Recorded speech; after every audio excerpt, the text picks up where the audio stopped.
Okay,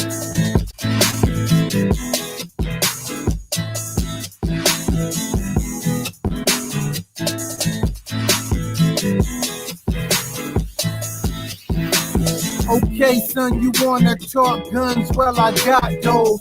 Talk dough, I got cheese laying over nachos. Now, if you wanna talk hoes, I'm like, nah, bro. Strictly about that married life, wet and ice, white froze. Joint airs and my baby fine strike pose. Love God and she's smart, I keep her in them nice clothes. With humility, if you knew the story, like, whoa, y'all just know the glory, but we know where the glory goes. This is overhead, like I'm speaking Spanglish. This is kingdom talk, I speak another language. Sometimes we go through, but when we go through changes, we talk a different talk. We speak another language.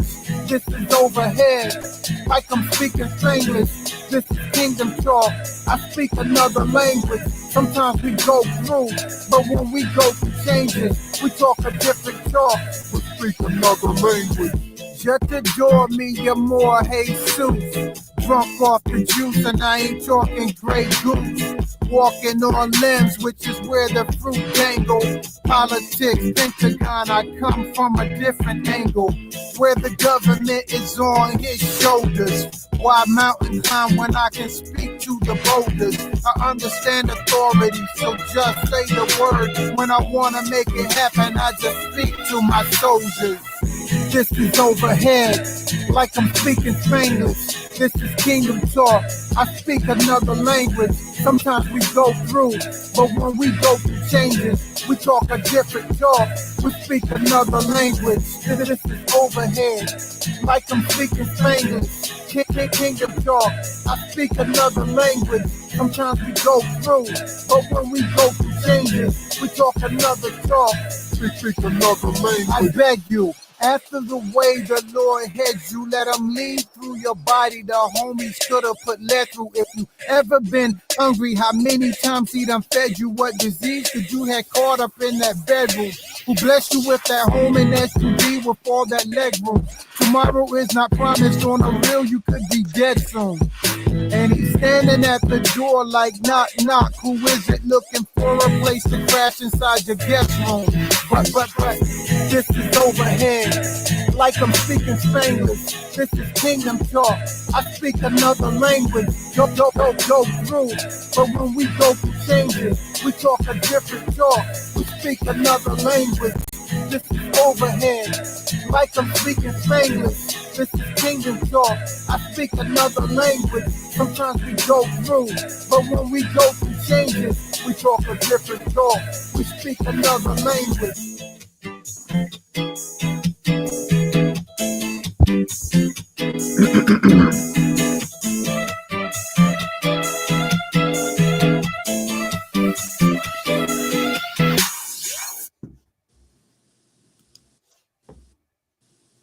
What's up, everybody? We are back live once again. It's introducing with Chris White, and tonight I have my big homie, my cousin from another mother, Christian Black, back in the building, man. How you been? I like the video. That was nice. Yeah, that's what's up, man. Man, I forgot when I shot that, man. That was off of my album, Pick It Up. Okay. So yeah, I think I released Pick It Up in like 2010. And crazy thing is, man, I actually edited the video and everything. And that was before I even went to film school and stuff. So I used Final Cut Pro for the edits. Shout out to my homeboy from Raleigh, you know what I'm saying, who he shot the video for me, but I took all the footage and did the edits myself, man. So sure. Yeah, my boy Boo Daddy from the Winter Circle, man. Shout out to him. Shout out to the Winter Circle, Justin, you know what I'm saying, the whole crew up in Raleigh, North Carolina, and Duplin County, Highway 11, you know what I'm saying, stand up. You know what I'm saying, shout out to all y'all boys, man. So look, man, last week was kind of fun. Yeah. It was interesting. Yeah, man. And excuse me. Man, I get the coughing every time the show gets started, man. I think I'm allergic to the haters, man. I don't know what it is. But to answer your question, how my week went, it went pretty good. I went to a Diamondbacks game on Sunday and they won. They beat the Braves. Who did they play? They beat the Braves. Okay. I thought you said they beat the brakes off of someone. Yeah. I wish. No, it was a close game, but it was a good game. Oh, that's what's up. I up. went with family, so it was good. Man, you might be the only Diamondbacks fan I know, man. I'm about them Yankees, man. Well, we got y'all one time. Oh yeah, no doubt. Yeah, no doubt, man. Hey, man. Even a blind cat found a mouse every now and then, man. You know what I'm saying? But what I say, a broke clock is right twice a day. You know. Yeah. You know what I'm saying? But anywho's, man. My week was pretty busy, man. I'm tired as a big dog, man, but I got to be consistent, man. Keep the show going.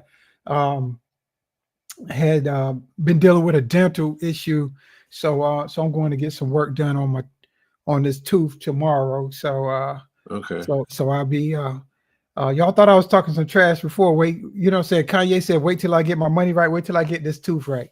You know what I'm saying? Yeah. I'm gonna really be talking some smack. But yeah, man. But got my Colin Kaepernick jersey on, man. See that. You know what I'm saying? You know what I'm saying? Great American hero. Since we was getting a lot of hate anyway, I might as well add fuel to the fire. Represent it. Yeah, man. But anyways, man, let's get into it, man.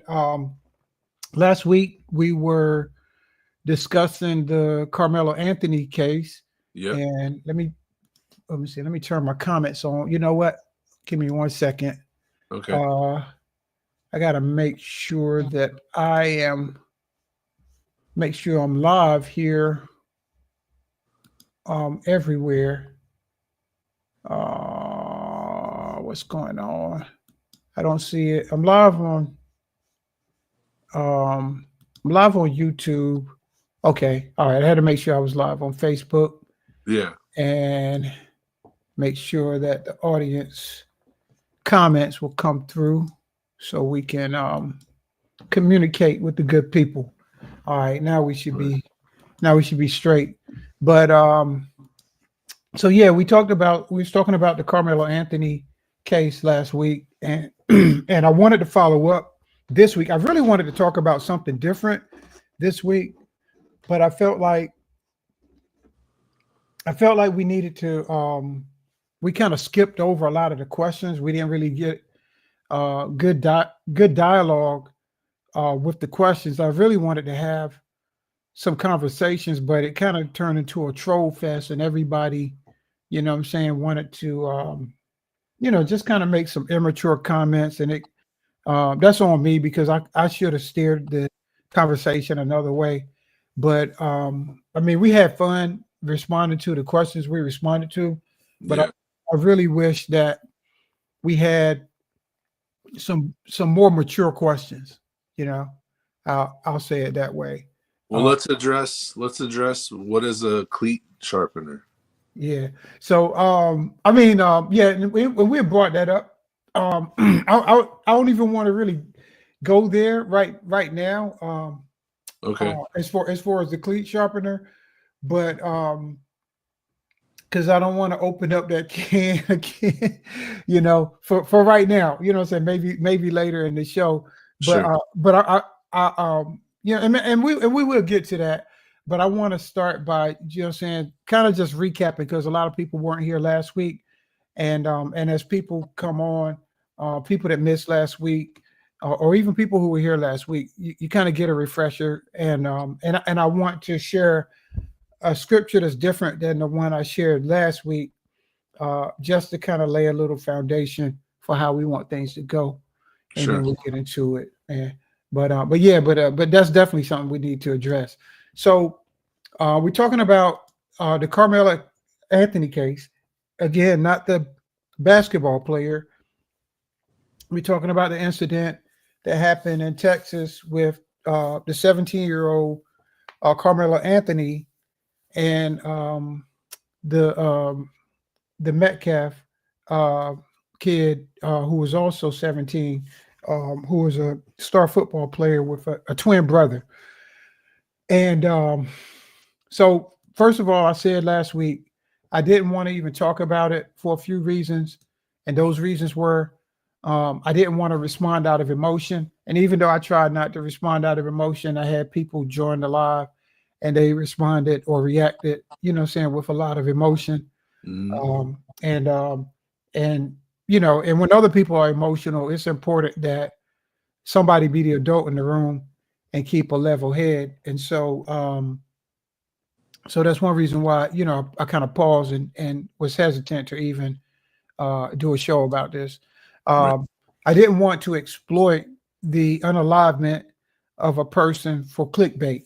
I don't think it's anything to rejoice in or, what I'm saying? I think anybody with a heart, especially if they call themselves a believer, um, they should feel some type of remorse for the Metcalf kid who lost his life.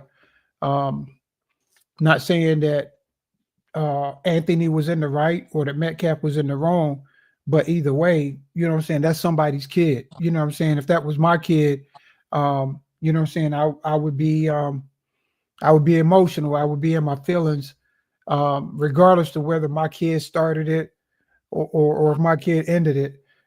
It's just a horrible situation, and so I don't think we should be just jumping on one side and saying I'm on Team Metcalf, I'm on Team Anthony, and just negating the fact that a kid actually lost his life. So I don't glory in that, and I definitely don't try to get clickbait off of off of other people's tragedy. Right. I wanted to let the tempers and the racial tension settle down, and I felt like we did a good job of waiting. It was still kind of hot last week, but I think it would have been worse if we just jumped on this when it was really fresh.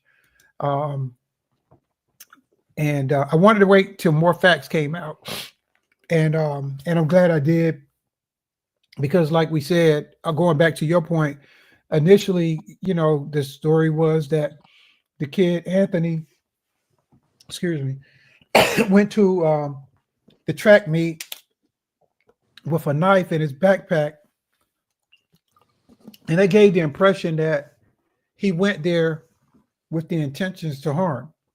And so that's why it was very important when the details came out that he didn't have a knife, that it was actually a cleat sharpener or a tool used to sharpen his cleats because it was a track meet. That kind of changes everything, what I'm saying, as far as the perspective. That doesn't prove that, what I'm saying, that Anthony had pure motives or impure motives. But it's an important fact when people try to push the narrative that he was some thug who came to a track meet with a knife looking to start a fight.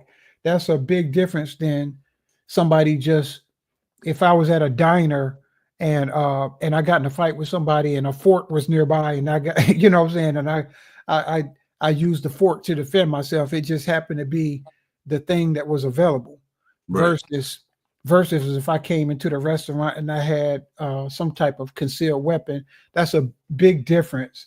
And that was all we was trying to say about that. That, if you're going to come on and make comments about the situation, you can't come on with the false narratives that were being pushed because that had already been debunked. And if you know that that's been debunked, you have to at least, process that information and be like, okay, I was told something else, but now that I know the truth, you got to do whatever you will with that information, but you can't just keep running with bad information when you know that there's better information. Right. So I shared the scripture, Ecclesiastes 12:13 says, let us hear the conclusion of the whole matter, fear God and keep his commandments, for this is the whole duty of man.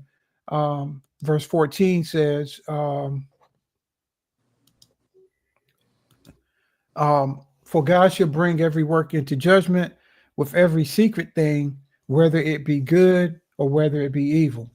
Okay. So, and my whole point of sharing that scripture is, just kind of reminding us that when we don't know the facts, we don't need to rush to judgment. We need to let the facts come out, because, even in the Bible, it tells us that one man could come and he could tell his story, but because he's the one with the microphone, everybody believe his story like it's the gospel. Right. But then it says, if another man come up and grab that same microphone and tell his story, you'll have a whole different perspective, because the first time you heard it, you only heard one side. You only saw one side of the coin, and there's a head and a tails to every coin. Mm-hmm. And so I try not to judge too quickly, and I try to wait until I have information about things, especially, since something as serious as this situation where someone lost their life and someone could lose their freedom.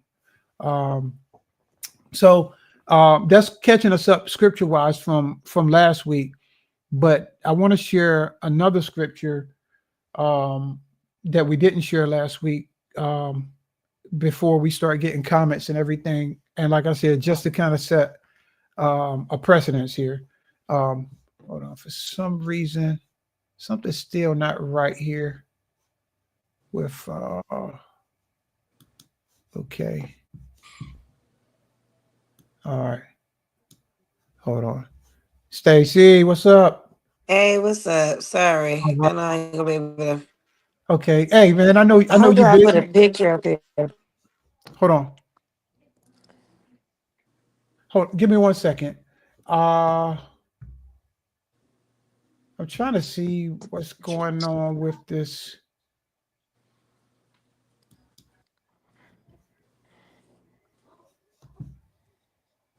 All right, it's public. I was trying to make sure everything was public because I didn't see any comments coming through. But I don't know. But if I jack something up and people can't comment, then I'll just have to edit it and put it on YouTube for a replay. Mm-hmm. But it's all good. But so I was just recapping, and I stopped wanting to share a scripture. And that's Proverbs 15:1. Proverbs 15 verse 1, the King James Version says, a soft answer turneth away wrath, but grievous words stir up anger. Some versions say a soft answer turns away wrath with an S. I like the King James Version where it uses the ETH at the end, because ETH means at the end of a word that is continuous or repetitive.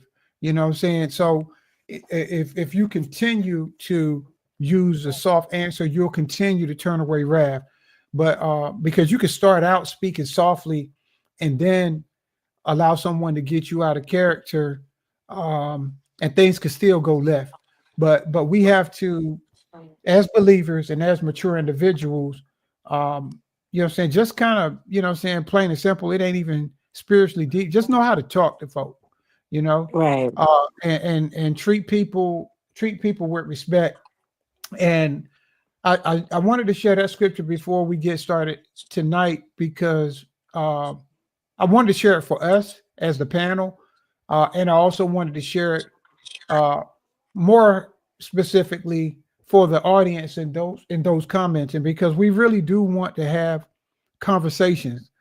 And not so much a debate. I think I can debate with the best of them, but with this situation and many situations, and really with my platform, I didn't create this platform for it to be a debate platform. I created it for it to be a conversation platform, or a conversational platform where we can have dialogue, exchange ideas, have a meeting of the minds, and do some reasoning and some iron sharpening iron, so that we can all make each other wiser and better, and try to make this world a better place in the process. So with all that being said, for those who will be commenting, um, you have every right to be filled with emotion and express yourself, but be mature and try to express yourself without being disrespectful, without using profanity, without name calling, because none of that stuff is profitable. You know what I'm saying? Like Stacy said last week, it's all just taken away. You know what I'm saying? It's like you're making withdrawals, but you're not making any deposits. You know what I'm saying? Before you can make a withdrawal, even in your natural bank account, you got to put something in the bank before you can take something out of the bank. And when you come on the platform and all you have to say is negative things and start railing insults when you don't even know what you're talking about, you don't even know who you're talking about or who you're talking to. That's just extremely immature.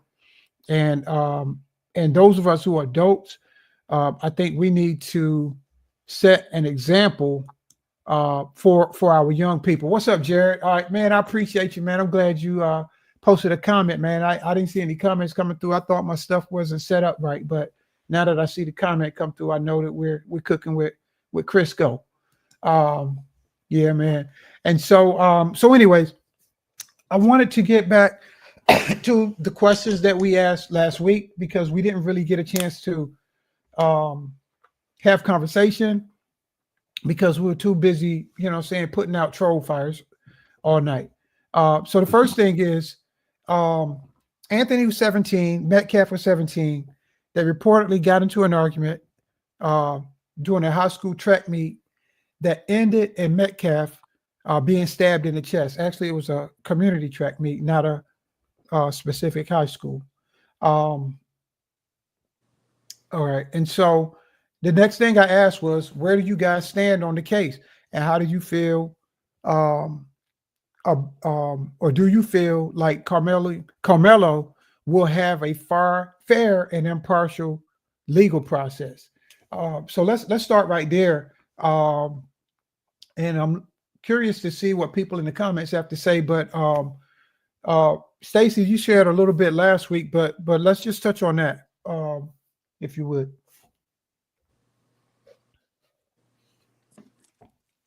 I think all of this is just sad as far as children being involved. But with this day and age and crash outs, like there's just so much more to tell. Once again, this is the number reason why you don't tell you got to tell your kids to keep your hands to yourself. Mm-hmm. I'm not saying that putting your hands on somebody justifies murder, but what I will say is that they wouldn't create stand your ground laws if that wasn't the case for a lot of people. So you can't get mad at him if he gets off. You can't say the judicial system isn't working because he did get his bond lowered. It would have worked like that. He's never been arrested. He's a good kid. He has great support in the community. This is his like first offense. So giving him a bond of a lesser charge, of less money would be the accurate thing to do. And it's just like all they're trying to do is make it a race thing. And it's unfortunately it'll only be a race thing on your behalf, not ours. Right. As far as the people. I've seen George Zimmerman literally be told not to chase somebody repeatedly, multiple times, and did, and wound up unaliving the boy. And instead of having his day in court, he was able to go home that day because he told the police his story and they believed him. And it's just like, just give that little kid the same justice. Once again, it doesn't justify murder. My heart goes out to all people involved, which can't go and put your hands on random people and think you're not going to get touched. Some people, parents don't teach them to walk away. No doubt. Christian, I know you didn't know much about the case at first, but now that you've had a chance to hopefully, get abreast of it a little more, what are your feelings about the case, or where do you stand on it right now? I'm just a realist. I'm looking at where this occurred, which is in Texas. I'm looking at the political climate, and I'm looking at how are they going to pounce on this and exploit it? So is Carmelo going to get a fair shake? I'm not sure. And it doesn't look good based on the history, you know, the background of what happens when things like this happen in Texas and other states like it. So you feel like, so you, in a nutshell, you're saying you don't think Carmelo would get a fair shake? It doesn't look like it. I don't think so. Okay. Let me go to this comment here. First, Jared Lee said that he thought it was possible self-defense. I would agree. I mean, I agree with the term possible self-defense because there always is that possibility that, you know, you don't know what's in a person's heart, you know. Someone, you know, and I think that's a problem. That's a problem with the, I see, or a flaw with the stand your ground law, is because when people know that there's a law called stand your ground and they've seen other people, unalive people, and get away with it because this law exists, I think that there are maybe a group of people or a handful of people or maybe a lot of people who would provoke a situation just so they could respond in quote unquote self-defense, you know. But would that really be self-defense if they provoked it first? Like you get somebody angry enough to attack you, even if you don't physically touch them, because you can verbally assault someone and get them to a point, you know. And then when you get them to a point, you say, I felt threatened, and then you take them up out of here, and it's like, okay, you know what I'm saying, you're justified. Jared asked a question. He says, do you think Anthony provoked it? Personally, I don't. And I hate this just answer it like that, because I know some people will be like, well, you're going to say that because you're black and he's black. I don't think he provoked it because of the information that I've heard.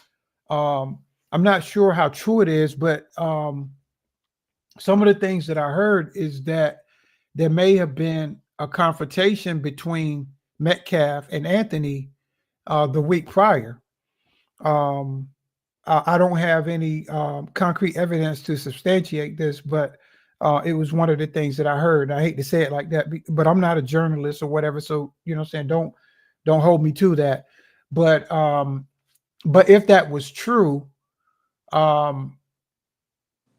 because what I heard was that they got into a fight and Metcalf got the best of Anthony. You know, I mean, he's 250 pounds. Metcalf is 165. They got into a fight. It's not unrealistic to believe that Metcalf and him got in a fight and Metcalf won, because of the simple fact that both of them are athletes, but Metcalf is a football player with a height advantage, a reach advantage, and probably a strength advantage, you know. And so so if that was true, then when the second altercation happened, it seems like, it just from what I've heard and my view, is that it seemed like he beat him up or got the best of him in a fight, and now he felt like he could bully him because, you know what I'm saying, already proven that I could beat you, and because I beat you up, or I beat you in a fight, now every time I see you, you know, I'm gonna take your lunch money, so to speak. You know, I'm gonna put you in the locker. I'm gonna give you a wedgie. You know, I'm just gonna rub it in, and every time I see you, I'm gonna punk you. But has it Because been confirmed that both of them went to the same school? I don't know if they went to the same school, but That's what I'm saying. I don't yeah, want to put out I'm no not sure. hyperboles, right? Let's just stick with the Yeah, facts. No. I didn't Facts say they went to remain. the same. Yeah, yeah. I didn't say they went to But the you same get what school. I'm I'm saying? just saying. Because what happens is, Yeah, I don't even care if there was a bully history, right? I yeah. don't. Let's talk about that day. On that day, it was raining. On Mm-hmm. that day, Anthony was underneath the tent before the twins. Yeah. On that day, the twins approached him. They talked, they told him to leave. Apparently, he said he didn't want to leave. They Mm-hmm. grabbed his book bag or pushed him or whatever, but they put their personal hands in his personal space on his personal body. Yeah. And I He get that. The only thing I right. was saying, I was just responding to Jared's question. He was asking me if I thought he would have he that Anthony provoked it. And I was just saying that I did not think he did. And that was my personal reason for thinking that he didn't, saying provoke it. Because I don't think he would, first of all, if you fought somebody and they got the best of you, I don't think you're really trying to pick a fight with that person when they outweigh you and they got another person the same size as them with them. So that was just my thing. But you're absolutely right that we need to stick to the facts that we know, and and and and um, and looking at just what we know, um, yeah, it really doesn't look good for for the Metcalfs, um, because the fact is you it's 2025 and you can't make somebody move. You can't make somebody do something like they're your child when you're just a child yourself. Once again, who was the owner of the tent? We've never gotten that. Who owned the tent? I don't. Because Go ahead. because I here don't we even. go. Here we go. I'm Mhm. trying to play devil's advocate, right? Yeah. What if the owner of the tent told the Metcalf boys to tell old boy to leave? Now Um. they do got permission to tell him. You know what? That's an interesting point. Um. Man, we got to find out who owned the tent. I mean, the Who thing is, owned? These are questions. yeah. Who owned the tent where they felt like they could tell somebody about a tent? Because for you to just randomly go up to a kid that's underneath a tent that you Mhm. don't feel you belong in, like it's just so many questions. Yeah. That's an interesting question there too.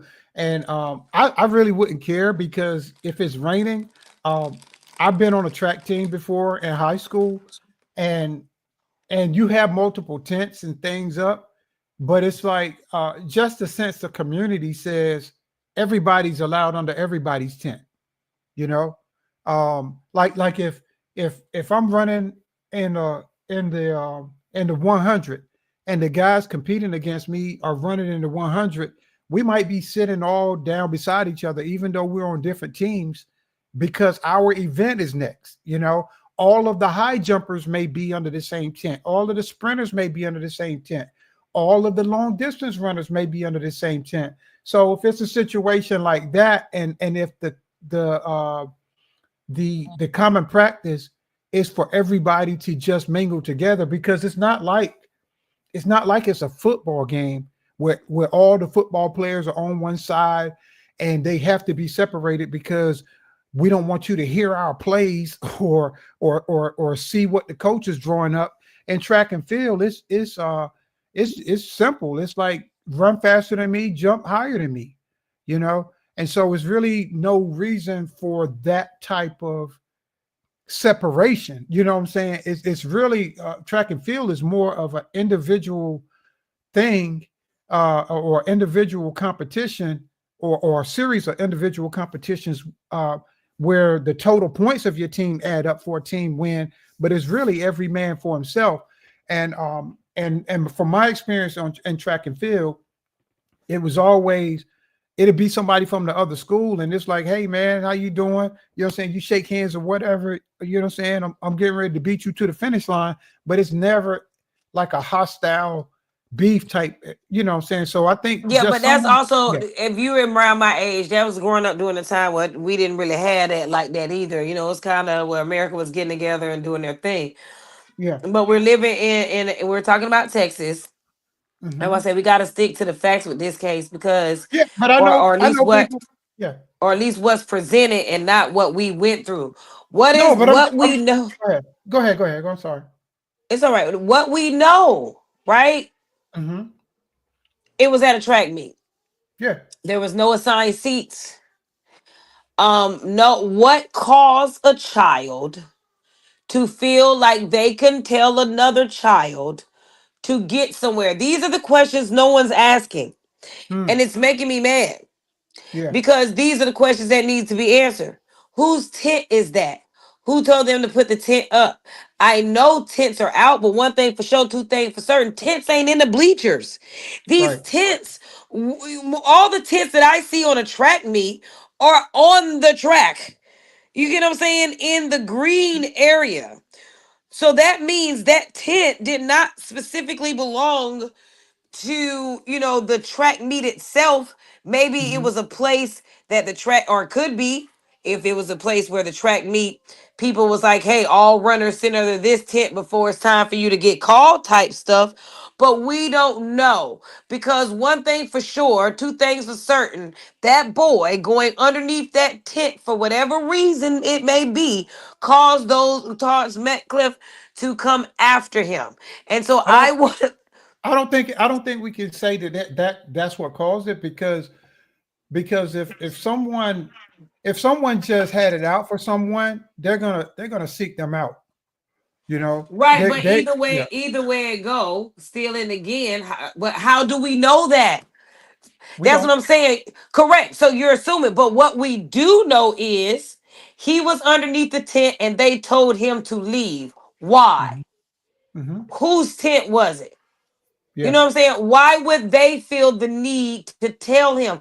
And until we really have those answers, everything else is us trying to come up with a story to Mm-hmm. figure out what may have happened. They could have been bullies. Those guys are 6'5" and Mm-hmm. or whatever how tall they are, and they're 200 and something pounds versus a 4'11" kid that's only a buck 25. Like, I don't want to make that storyline either, Yeah. because that's where the racism and the misunderstanding, because everybody is trying to come up with a story to figure it out instead of asking the questions. No doubt. Yeah. Um. Go ahead. Go ahead, Christian. No, no, I agree with her. That there's questions that need to be answered before we can even put together all the pieces of the puzzle. Yeah, and I think a lot of things are not going to come out until the trial. Hold on. But I Hold on. think the owner of the oh, I read a question, but I'm about to say I think it does matter, because let's just say if the owner of the tent was related to the Metcliffs, and then at that point that is family's property, right? Or friends' property, Mhm. where, and at that point, they may have had the right to tell him to move then, if they Yeah. didn't want him underneath the thing. And if they had the right to tell him to move and he did not move, and they proceeded to move him because and we're going to use this as an open event. This ain't a school function. So it's kind Hmm. of, you got to kind of defend yourself at all costs on Mello, then we got to do it on him. And this is why these questions need to be answered, because if they had a right to be underneath that tent and they had a right to tell him to move, then he did not have a right to retaliate because they told him to move. You get what I'm Hmm. saying? At that point, he becomes a trespasser. Yeah, Not but saying I that's what but he I did, but I just being still fair. yeah, I see what you're saying. But even with that, I think that would be irresponsible of a coach to tell another I student don't to think it move. was a coach, but this is what I'm No, no, saying. no. It may Yeah, I not, know it what you're may have saying. been a Yeah. family member's tent, because remember, this tent was in the bleachers. It was not on the field. Okay. So Got you. what track meet have you ever been to where all the track runners are Hmm. on the opposite side of the gate in the bleachers? I've never been to one. Yeah, it just depends. There's so much stuff like when you like there's a lot of like travel teams and stuff like that, like AAU type stuff. It's different than just the traditional high school track stuff from before. And then it depends on the size of the city and stuff like that. Like some people, what I'm saying, like they do sports differently, like they invest in it in a different way, and they always do things bigger in Texas. Like those high school stadiums look like colleges and stuff. But let me get to these questions or Well, I'm comments about to say from I see the questions. Too Legit. Okay, she says it has not been proven that the twins were bullies. Correct. You know what I'm saying? Nobody's saying Correct. Thank you. that's been proven. I'm not going to refute that at all. And thank you for your comment. Also, she said, so we really need to stick to facts over feelings. And Agreed. absolutely, absolutely. And I don't even think we're in our feelings. I think we're just having conversations, trying to figure things out, and when we don't have a lot of information. But I agree with you, and I agree with Stacy that we actually have to stick with the facts that we know, and not make assumptions on everybody's part. It says, what if we find out nobody was a threat to Carmelo? He just did it because he was scary. I mean, that's speculating also. But the thing is, a lot Well, of things we're go not ahead. gonna know until the lawyers release stuff. Well, what we do know, there was an eyewitness that said that Carmelo was sitting underneath the tent first when it was raining, and Hmm. that those boys approached him first. These are allegedly facts. Yeah, I've also heard people on the news say that. So let's just stick there.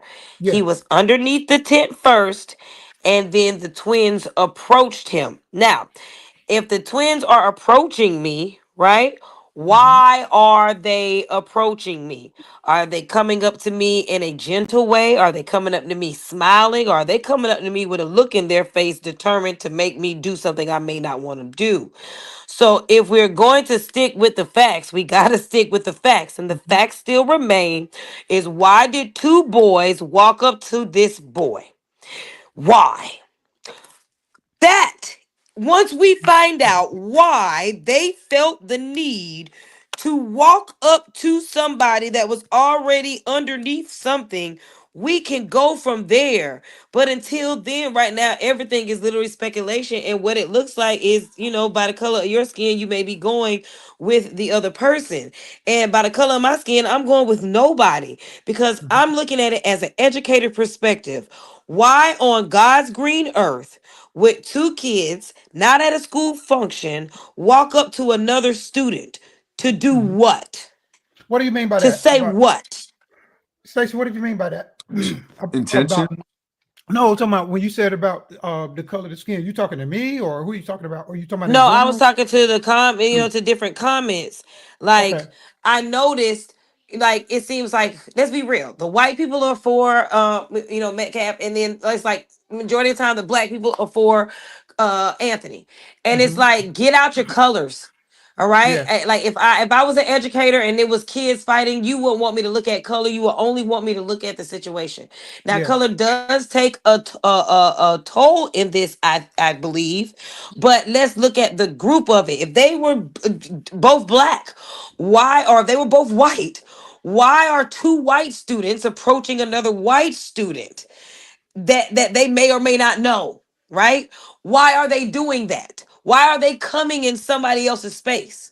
Why are two black students going up to another black student that they may or may not know and coming in their Mhm. space to tell them to leave Yeah. somewhere? Let's finish the sentence. So, why are children going to children telling them to remove themselves like they're adults?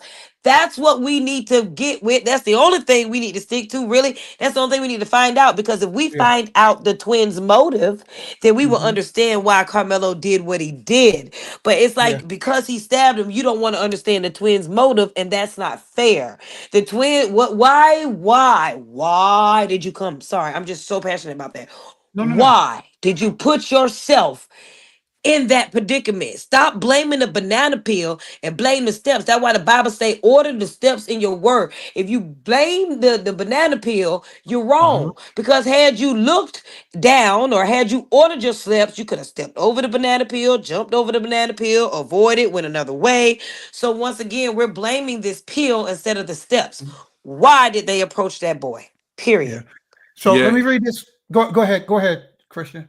I think Sister Stacy's saying discover intent. Hmm.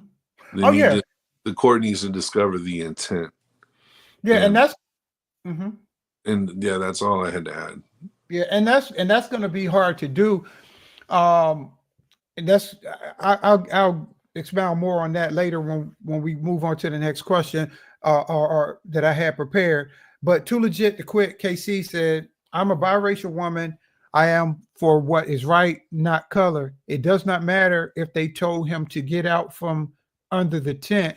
He had no right to stab." Man, Also, listen, y'all can miss me. If you got a child, baby, and your child may be by yourself, and you got two men towering your child, telling your child to move in a hostile way, that we do know happened, you would want your child to protect yourself the way it can. It ain't like the boy had a weapon. The boy had a tool on him that he's supposed to have as a track runner.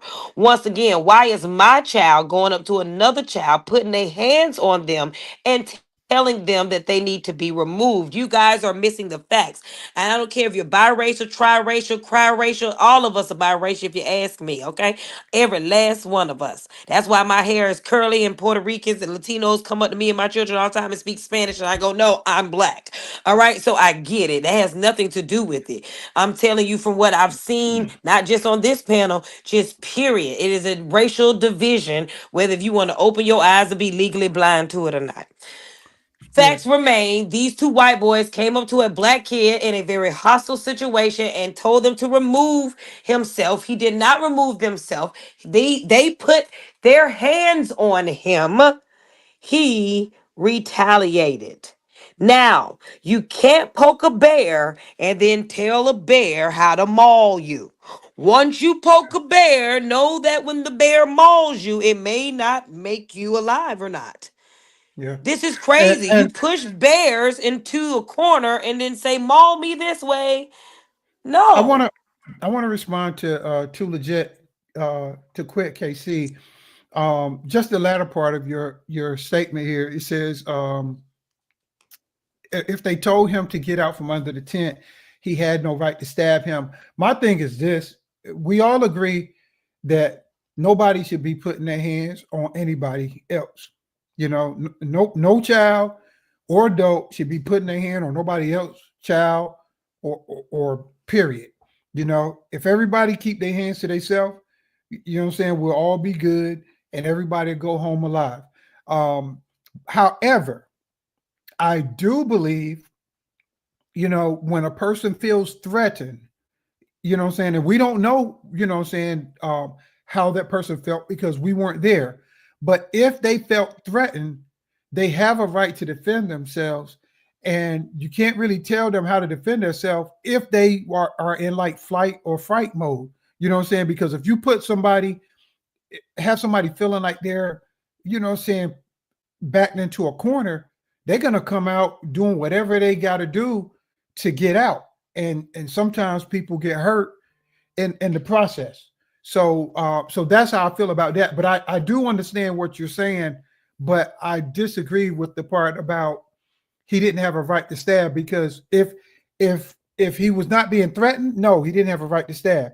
But if he was being threatened, you can't tell him how to defend himself, especially if someone is truly afraid. That is the same logic that we use, or that police use all the time when they unalive people. They say, I was afraid for my life. Do I think they were afraid for their life? No, I think a lot of them are lying. I think that they don't deserve to be in law enforcement because they don't have the temperament or the self control to be in that type of position of power over people.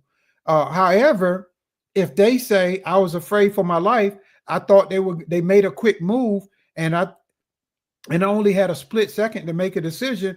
You know what I'm saying? We let police go with that all the time. And it's a lot of people who get unalived, and we just say, well, he was afraid for his life. So what's good for the goose is good for the gander. So if it works for the police, it has to work in the same way for citizens. You know, that's just how I feel.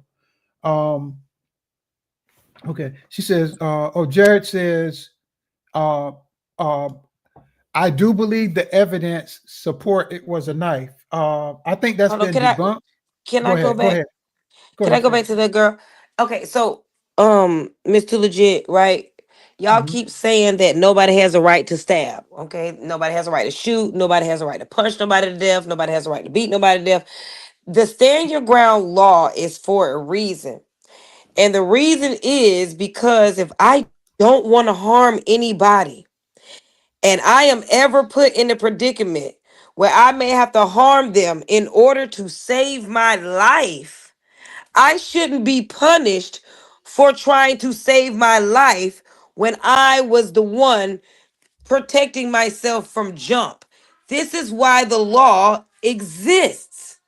So if you're saying nobody has the right to stab somebody, I'm sorry. If a man grabs me and and thinks he gonna rape me, and I go and I get something sharp and I stab him in the heart, and you tell me, well, you should have stabbed him because he touched you. Like right now, if I walk and a man grabs my purse and proceeds to seem like he's going to be hostile towards me, and I decide to use violence by any means necessary, I got a right to protect myself.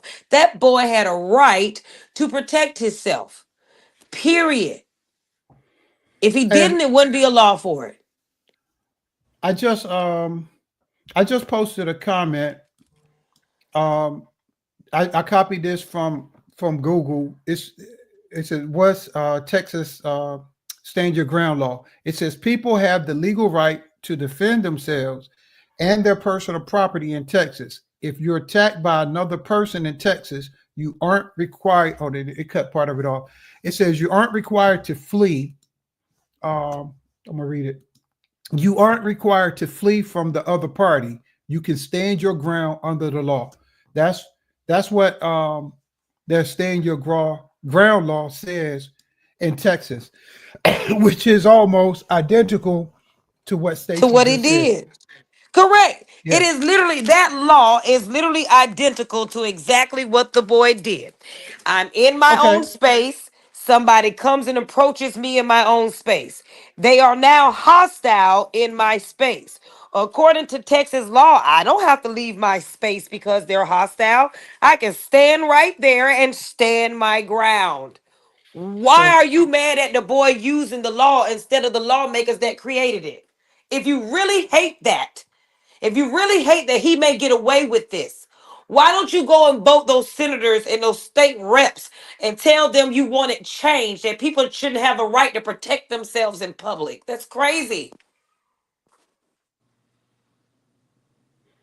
I'm sorry. Okay.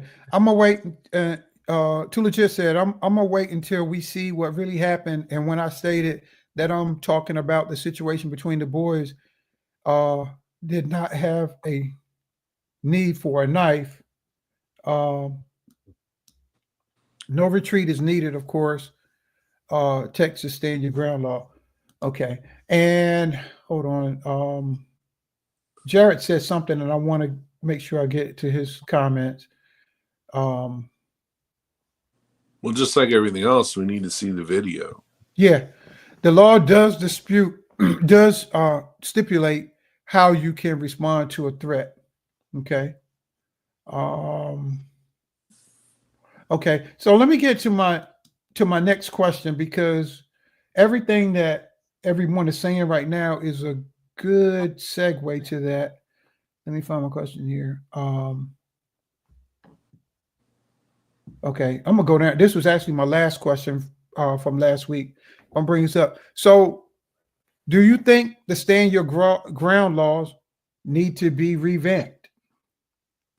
Because you know what I'm saying, like I said, is you have some people like Too Legit is saying, I don't feel like he had a right to stab him. You know what I'm saying? Even if you know what I'm saying, even if he felt threatened, he didn't have to go that far. Like it was excessive. You know what I'm saying? It's how Can some you say people. that again? Can you Yeah, said it should the stand your ground law what? I'm sorry. What? I couldn't hear Should you the the last. stand your ground law what now again? Okay. Okay. Do you think the stand your ground laws, you know what I'm saying, whether it be Florida, Texas, or wherever, do you think they need to be revamped? Like, do you think we need to look at the law itself? You know what I'm saying? Like bigger than this case, it's like So, these oh, things keep happening. so watch this. It only happens in their favor. And hear me out when I'm saying. In Florida, our stand your ground law may be a little bit different than Texas, right? But there was a woman in Jacksonville. I don't know if y'all remember. But there was Mm-hmm. a woman in Jacksonville whose husband was very, very abusive. And he wound up like locking her in the house or some crap. And she wound up getting out into the garage. And he Mm-hmm. followed her in the garage. And she let off rounds of warning shots. You know, she got caught in the garage. I guess she was trying to get to the car and leave, right?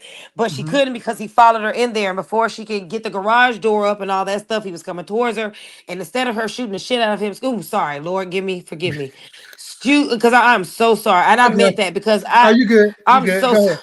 No, you keep know, going. yeah, Keep I'm going. You so good? sorry because I believe in I believe in having your Smith and Wessons. I do. All right. Yeah. And so as a mother who tried to protect herself and her kids, she still didn't do what she should have done, was unalive this abuser, but shot up in the air. And she tried to use the stand your ground law. She wound up going to jail for protecting herself. Meanwhile, you had the guy that wound up killing Jordan because he was playing loud music, and George Mm-hmm. Zimmerman and countless others. So the stand your ground law does work. It just doesn't really work in our favor. So does it really need to be changed? Yeah, and No, that's because that's yeah. no, because it works. It's the But question needs to be asked, why doesn't it work for people of a darker hue? hmm, okay. I mean, you said it worked. I mean, um, I don't know if if it's working. It, I it don't ain't know if working it's for working. us. It works for them, so it works. No, but I'm just saying this. I don't know if it's working for everybody. You know, for I mean, for the greater good. You know, um, and if it's not working for everybody, I'll just say it's not working. But watch this. So what happens if they take it away and now somebody is trying to harm me and my kids and I may gotta stab them or shoot them? I go to If jail for protecting me and my family now? no, this is the thing. Every state don't have that law. So what would happen is they would they would follow the same or similar laws to everybody else. Why is it that certain states have this law and certain states don't? I think every Because state should have a stand your ground law. I really do. I am for the stand your ground. Like I'm a single mother. mhm. And if I gotta protect myself at all costs because I feel my life is in danger, that's exactly what I'm gonna do. Yeah, And I there's mean, yeah, and you know, like how can you tell somebody they can't do that? yeah. I'm not saying you can't, but what I'm saying is what I'm saying is, um, just like you asked the question, like what am I supposed to do? But when there is a handful of states that have stand your ground, and then there is a majority of them that don't, there's still crimes that happen. There's still people being attacked in these other states. So is it that every other state has no protection at all, or are there another series of laws that or guidelines that they are using to defend themselves if they have to go to court? Like is there is there a process that's working in states without stand your ground? Uh, the reason why every state doesn't have it, you know what I'm saying? Because everybody don't have stand your ground. I know Texas has it. I know Florida has it. But there are always sticky situations where you have to go to court and have lawyers to sort this the evidence out. Mhm.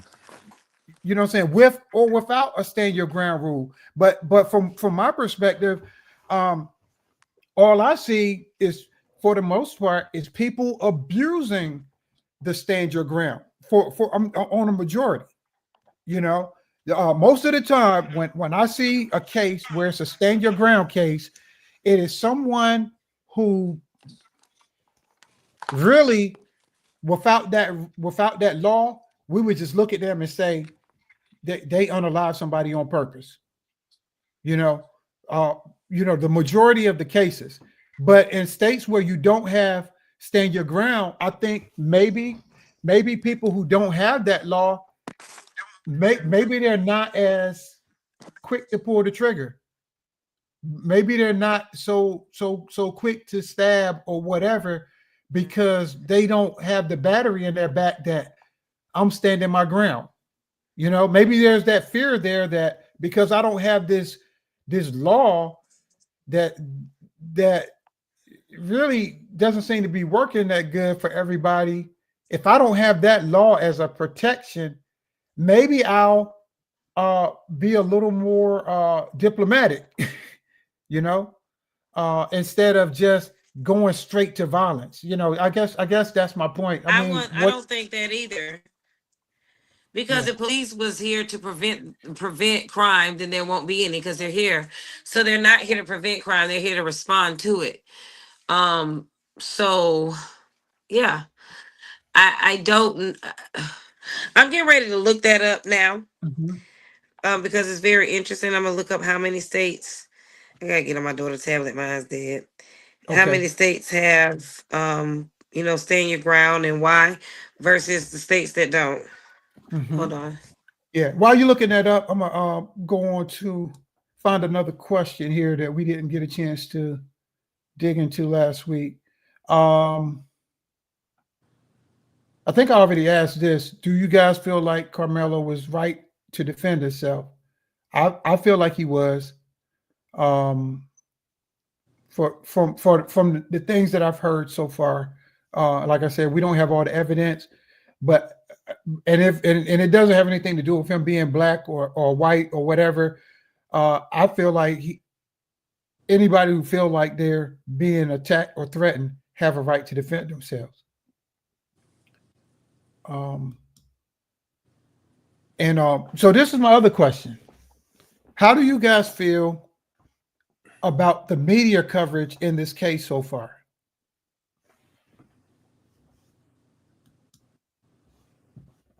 That's a tough one. You really come on. You already know what they're doing. No, I'm Yeah, just saying. People see it in different ways. Some of those people who was up here commenting last week, they might think the media is doing an excellent job. Well, I think they're doing the extra job with a lot of coverage. I just wish they'll cover more than just what's big. I always say when something big happens in the news and they keep replaying the same story over and over and over again for weeks, watch the laws that's being passed nationally, statewide, and locally, please. Watch them because I know you think they're doing a great job, but this is what I mean by propaganda. Like Hmm. 3 weeks, 4 weeks, 5 weeks, it's the same headline, like nothing else has happened. Like laws ain't been passed.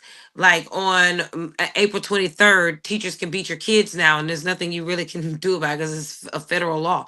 Things like that that Hmm. passed that nobody's talking about. So, Yeah, Jared.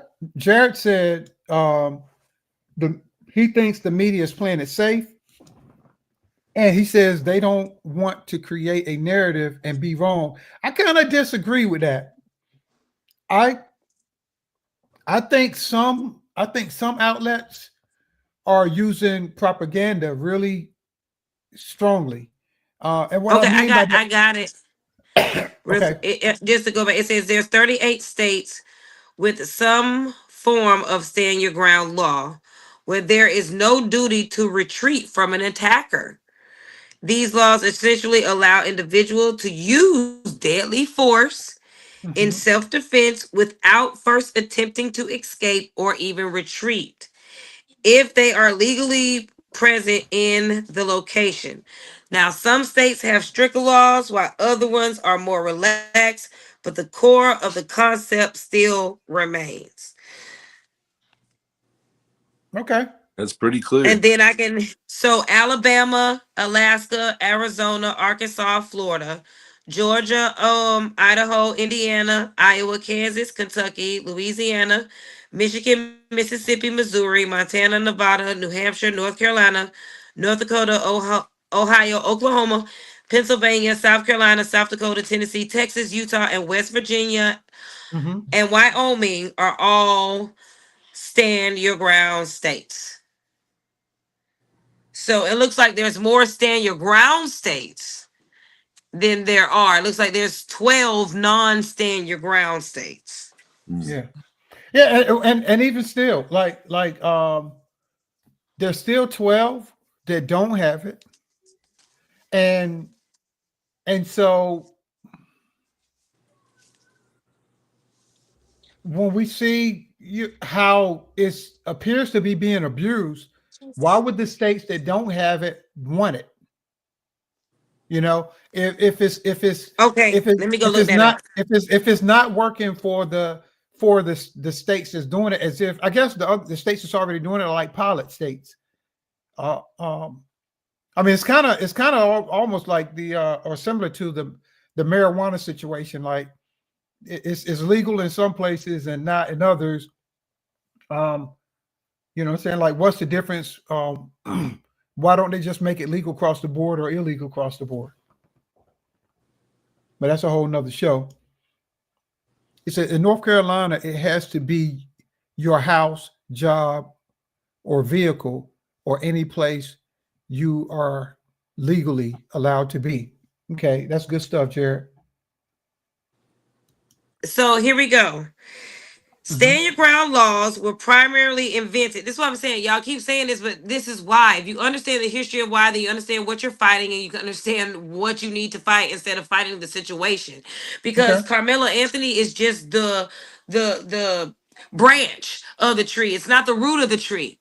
All Mm-hmm. right. And the root of the tree is stand your ground laws were primarily invented to expand the castle doctrine, which I'll go to that, but let me finish explaining. So hence the castle doctrine, which allows self-defense in one's home without a duty to retreat, to Mm-hmm. apply to all places where a person has a right to be. Mm. So these laws championed by organizations like, here we go, the NRA or the National Rifle Association, remove the obligation to retreat before using deadly force, even if a safe retreat is possible. Mm. The motivation is often framed as providing individuals with greater power to protect themselves from harm and deter criminal activity. So the casual doctrine is a long-standing legal principle, asserts that a person's home is their castle and they have a right to defend it against intrusion without a duty to retreat. So the NRA is the one that forced this law where nobody has the duty to retreat. Now we got to ask ourselves who's the NRA and who's all a member Well, and we what know do they who really that is. stand for. Right. So Yeah. once again, you're getting mad at Carmelo for using the law that he could use. This is why I love white Mm-hmm. people. You guys go, I love the law, the law, the law, the law. And then when black people go, okay, great, the law, let me use it. Well, it's not technically for you. That's wrong. No, it's not. He did exactly right according to the stand your ground law. He doesn't have to retreat. He felt like his life was in danger. He had every right to use deadly And force. this is Um, and Stacy, this is my point. This is why I asked the question. Not because I didn't already have a feel, but because I want everybody to think about it. So just like you just said, it's like it's right to do, it's right to do, it's right to do, except it ain't no fun when the rabbit got the gun. So it ain't none. if it ain't a good law when it's working in a black or brown person's favor, is it a good law when it's in a white person's favor, or is it a good law at all? So and if the law is good, if everybody agrees that the law is good, like it ain't perfect, but it's good, why can't you respect it when it works, no matter who it's working for? Come on. So can I finish? Go Because ahead. you got to hit people with the facts. Yeah, go ahead. So the elaboration of the stand your ground is because of the castle doctrine. Mm-hmm. This is why the expansion to public places, where this is why you had a right to protect your castle doctrine. Remember, stand your ground stemmed from the castle doctrine. If I'm at my house and an intruder comes in, I have every right to protect myself on my property. But now property owners are going, well, what if I'm in public and this intruder comes and bother me? So they go, well, let's expand it to public spaces and now call it stand your ground, which says the law extends the principle of self-defense without a duty to retreat beyond the home. Beyond the home. Remember, who are these lawmakers? Oh, your senator friends that you voted in. And then it says this applies to public spaces where individuals have a right to be. Here, then we go in another expansion, the duty of retreat. You can stop, or duty to retreat. You can stop me, and keep reading. I don't know if No, anybody got questions. no, you're good. But I just wanted to say, from what you just said, this is my problem with the stand your ground law. Um, and I've worked in healthcare before. Um, you can when you work in healthcare and you work with people who are like mentally ill, you know what I'm saying? There may be times where these people may have a crisis and they they may attack you or whatever. And you have what we call what we used to call PIC. It's like a intervention type stuff. What is that? Personal intervention. Something I forget what the C stands for, but basically it's like if I'm being attacked by, if I'm a healthcare worker and I'm being attacked by a client because they're having a mental episode or whatnot, I can restrain them only, as much as I need to. But once I get to the point to where I can free myself and flee from the scene, I gotta back up. Even if they keep trying to come after me, I have to retreat. The moment go ahead. The moment that I don't retreat, I'm saying in a healthcare setting, I'm wrong. Right. But in this, it's like no. So watch this. Here we go. I'm glad you said that. Remember the expansion of the stand your ground law. Now, before the stand your ground law was stand your ground, you had the castle doctrine, and then you had to add the duty to retreat. So that's so funny that you were saying that, because you had a duty to retreat. And it says traditionally, self-defense laws require individuals to retreat if they could do so. So we're talking about self-defense. Self-defense is different from stand your ground. You had self-defense laws, okay, that require individuals to retreat if they could do so safely before resorting to any deadly force. Now, stand your ground law essentially revokes this duty to retreat, allowing individuals to stand their ground and meet force with force. Once again, stand your ground. If somebody puts their hands on me, that's forceful. I can meet it with another force. Now, whether my force is a knife, a gun, a foot, a spit out my mouth, a slap, it is force for force. And now y'all want to argue what force is. The law doesn't argue. It just said force with force. Then it says debate, and they talk about the debate and controversy, the legal implications, the impact on public safety. So we can continue to talk about that. And if you hit on the subject, then I'll read those from there. Yeah, but Stacey, it goes back to something you said earlier. And I see why you were stressing it so much now, even more, is like, did he have a right to be under that tent? Like that's heavy. Like, did he have a right to be under the tent? Right.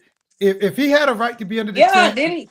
Then it's almost case closed. But if he didn't have a right to be under the tent, because even like when you break it down to stand your ground law, the way you were reading it, it's like if this tent is my castle, I can tell you to get out of my castle, so to speak. Correct. But if it's not my castle, I can't tell you what to do in somebody else's castle. Right. However, even if it's not yours. But go ahead. Correct. However, with the expansion to public space, I can extend the principle of self-defense without the duty of retreat beyond the home. So if those boys felt, because he was in their space, whatever they felt their space was, right? If I was their lawyer, maybe they were standing their ground. And maybe they felt like, our team was on this side, and this is where a majority of us was, and you need to move. And Mhm. according to the laws that I'm looking at, they also had a right to say something to him and meet force with force. So and they did But so. yeah, but And then now they got met with force. And now one person, unfortunately, has one yeah, but child. even That's not even a person. A child but has lost their life. but even still, if he's sitting on a bleacher or a chair, it's like you still don't have the right to tell them to move from that chair because what is the motive? Like, was there not enough space? What did they have assigned seats? Where was he sitting in their assigned seat? No, that's my chair. You know what I'm saying? It's got my name on it. You, No, you there was know? no assigned seats, but I'm gonna go look up stand your ground Yeah. in public spaces in Texas. Hold on. Yeah, that's crazy. That's crazy. And another thing that troubles me is anytime the National Rifle Association has their hands in anything, you know what I'm saying? I'm a little leery of it. Um, because uh we can see with all of the mass school shootings that have taken place in this country that they're only about, you know what I'm saying, what's best for them and their bottom line. And the politicians and I what you say?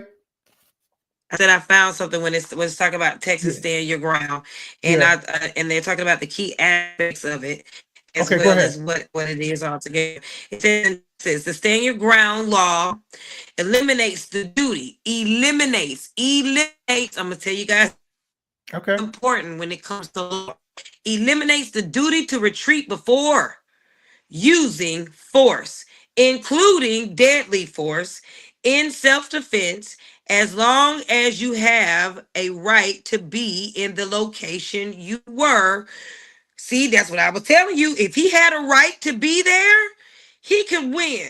If he didn't, and watch this, the tent is not the location. Location would be the actual track meet. Okay, the Mhm. tent is not a part of the track meet, guys. The bleachers are part of the track meet, and if the tent be in the bleachers, and he's having every right in the bleachers, he may win this one. So as long as you have a right to be in the location where you are using force, provoking the confrontation. This law applies to public spaces like streets, parking lots, parks, wherever you are and have the right to be present in. Now, the key aspects to stand your ground. So I messed up the twins. If Yeah. they were the ones that was met with force, they don't have a right. But here it is. The Hmm. key aspects to stand your ground. No duty to retreat. You do not have to retreat if you are in a place. You have a right to be and face an immediate. Yeah. And Carlo had a right to be there. And yeah. And so in this go ahead. case, so in this case, every with everything that you've been reading, it sounds like Carmelo had every right to be there, and there was no reason legally why he had to flee. Period. Hold on. There's more. Oh, there's more. Okay, Here we go. So you got a go right ahead. to be there. All right. Mhm. And he does not have the duty to retreat. And he Right. can use force with force if he is met with an immediate threat. They didn't say a deadly threat. They didn't say out of your mouth threat. They Hmm. to feel he's in all lawful rights. All right. The right to be present. You must have a legal right to be in the location where you use the force. He was there for a track meet. He's a track runner. Guess who's not a track runner? The twins. Why were they there? Now they got a legal right too, but his As legal right would spectators. trump theirs because spectators versus the people competing. All right. Basically, the people competing in the Olympics have more right than you in the audience. Right. Here we Hey, go. Stacy, your Provocations. hey Stacy, hold on one second. Your audio keeps messing up. I don't know if you're getting too far away from your router or something. Can you hear me now? I can hear you, No, but I hear static now. But can you hear me when you were now? reading it kept breaking up. Oh, it said you have the right to be present. You must have a legal right to be in the location where you use force. Anthony was a track runner. The twins were what? Spectators. So Anthony has a more right to be there. And basically what I was saying was the people in the Olympics have more right to be at the Olympics than the people in the audience watching it. That's a fact. Okay. Now, That's a fact. reasonable belief of threat. They didn't say you got the proof of threat.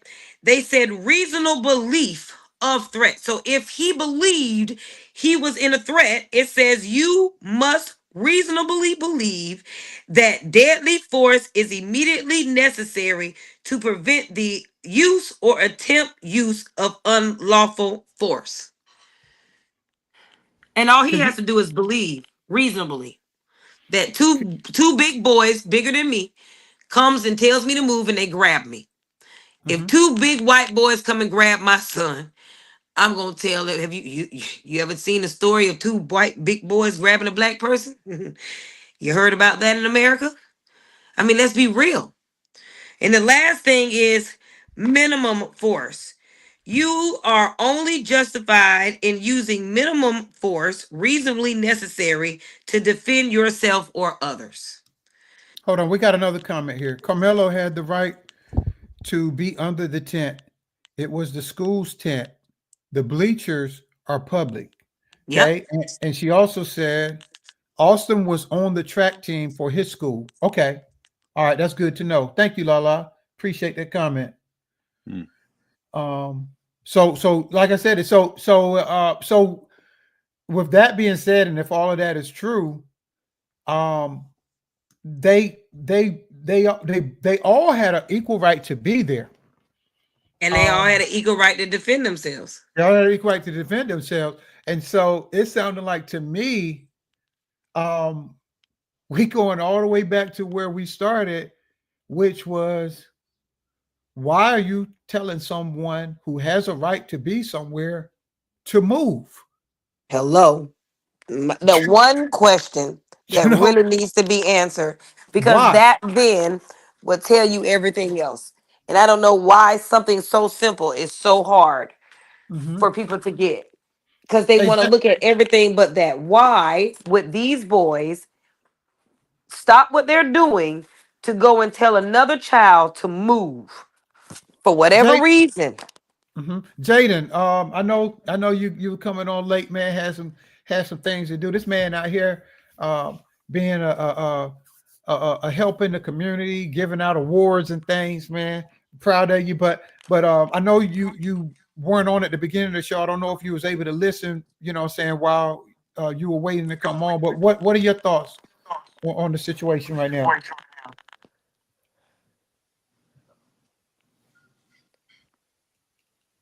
I can't hear you. Your mic is muted. Can you hear me now? Okay, we can hear you now. Okay, sorry about that. My thoughts about this whole situation was kind of the same as last week. I didn't really pay attention towards it, but I believe that every time something goes wrong, it's always the right wing media always trying to play another narrative. Especially when you look on Fox News and all the other media outlets, it's just here we go again, as they say. And I'm glad you said that, because I wanted to bring it back to my question. How do you feel about the media coverage in this case so far? And I see a couple of things. One thing is, it's like when the story first broke, like I met a guy today. I know this is not related, but it is.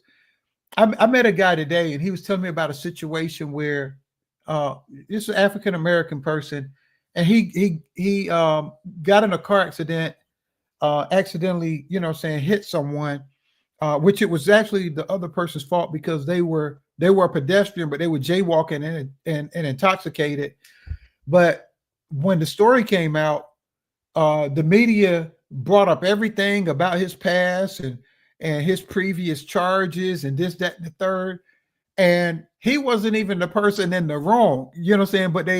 But they wanted to dig up all the dirt they could on him, because the person who was jaywalking and actually, what I'm saying, almost got really seriously injured, if not unalive, by running in the street drunk, was a white female, you know, and in a similar way with this case, I see where some outlets, the first thing that they started doing was they had the propaganda of they start telling how great of an athlete Metcalf was, and what I'm saying, and how honorable he was in the community, and so on and so forth. And that really had nothing to do with the case. But on the flip side, I seen where they posted where which turned out to be false. When people started giving money to the Anthony family, they were like, they went and bought like a $800,000 house or something like that, or $8 million house or something crazy, with the money, and went and bought a new car. And then it was discovered that they had that house and that car before then, but certain, what I'm saying, sections or sectors of the media want to take certain information and present it a certain way because they're trying to affect the court of public opinion, you know, instead of just dealing with the facts. It's like, okay, we're going to paint this guy as a saint and a victim, you know what I'm saying? And we're going to paint this guy as a thug and a hoodlum, when we don't need any of that. You know what I'm saying? I mean, it's sad that Metcalf lost his life. It's sad that this incident even had to happen. But I don't need to know if Anthony was a good kid or what his past was. I don't need to know if Metcalf was a good kid or what his past was. I need to know what happened under that tent and why. You know what I'm saying? We need to know what did the eyewitnesses say? What is the real evidence? And was the self-defense? Was it self-defense or was it murder? And I didn't mean to cut in here, but No, you good. it's like you know how when people, like, when you're wrong and you get in trouble and they try to beat around the bush, that's what the media is trying to do. They're trying to beat around the bush about certain situations and certain, what happened in this case. And honestly, if I'm being honest, if you go back, not even with this case, but even for many years, you'll see that you're just not surprised because they're always trying to paint the victim as or as a good guy, or the suspect. It's just it's Depend really just a mess. Depending on the color of their skin. You know what I'm saying? If we keep it real, Yeah.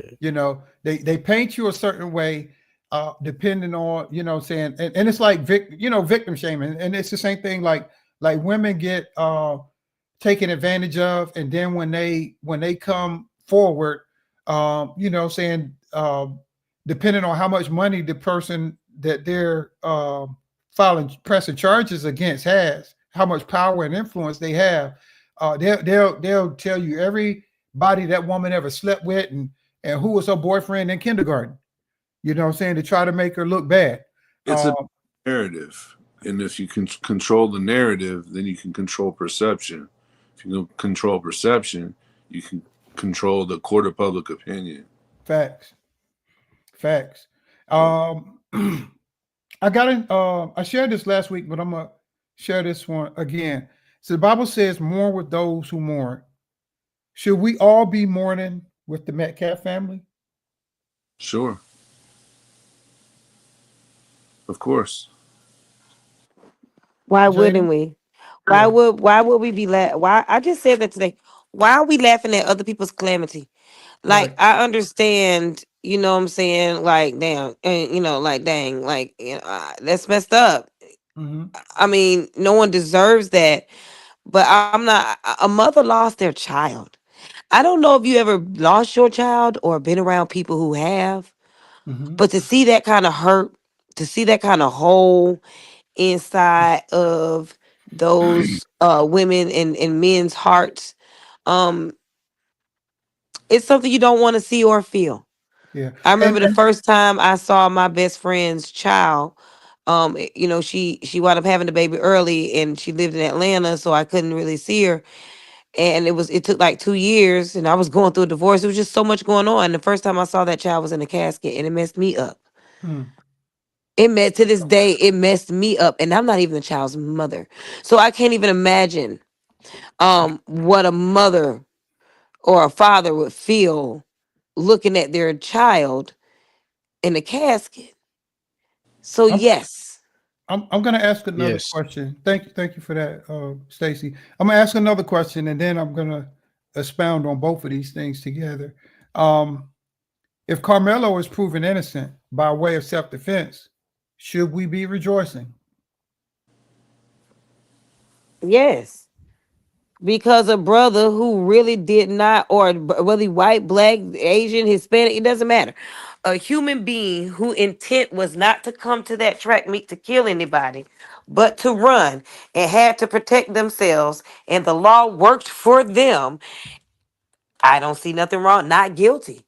Do you rejoice anytime else? Anybody else is not guilty. You watch the courtrooms and they go not guilty, and everybody go, oh, why not? Mm-hmm.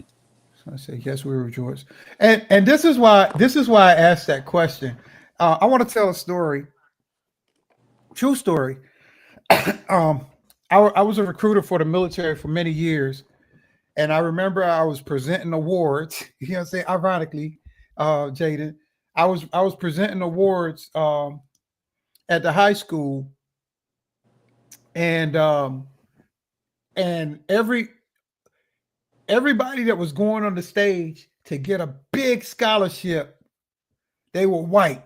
You know what I'm saying? Like straight up, like the white kids was getting all of the scholarships, and then all of a sudden, this one black kid got like, it was probably like a scholarship for 100,000. Wasn't more than what the other kids was getting or whatever, but it was a big scholarship compared to some of the other little $1,000 checks or whatever.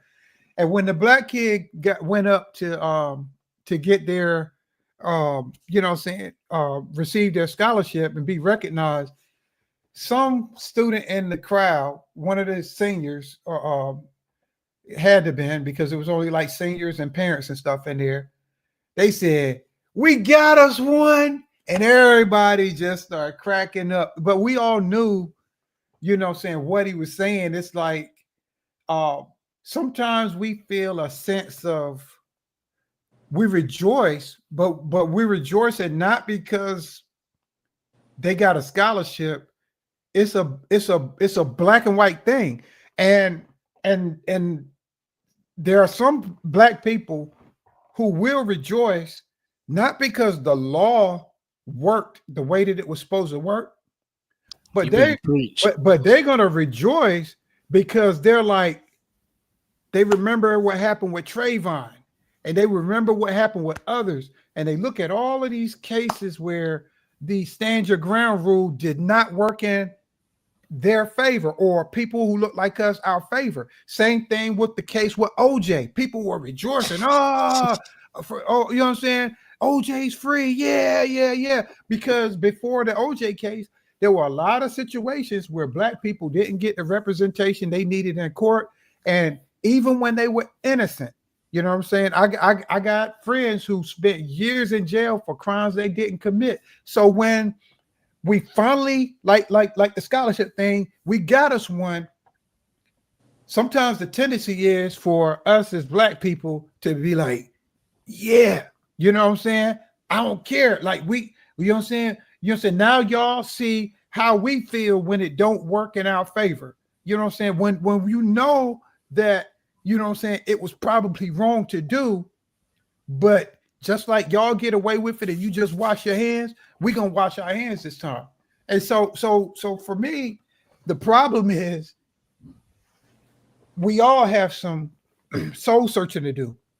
We all have some heart issues to deal with, because we should be rejoicing with those that rejoice when it's something to rejoice about.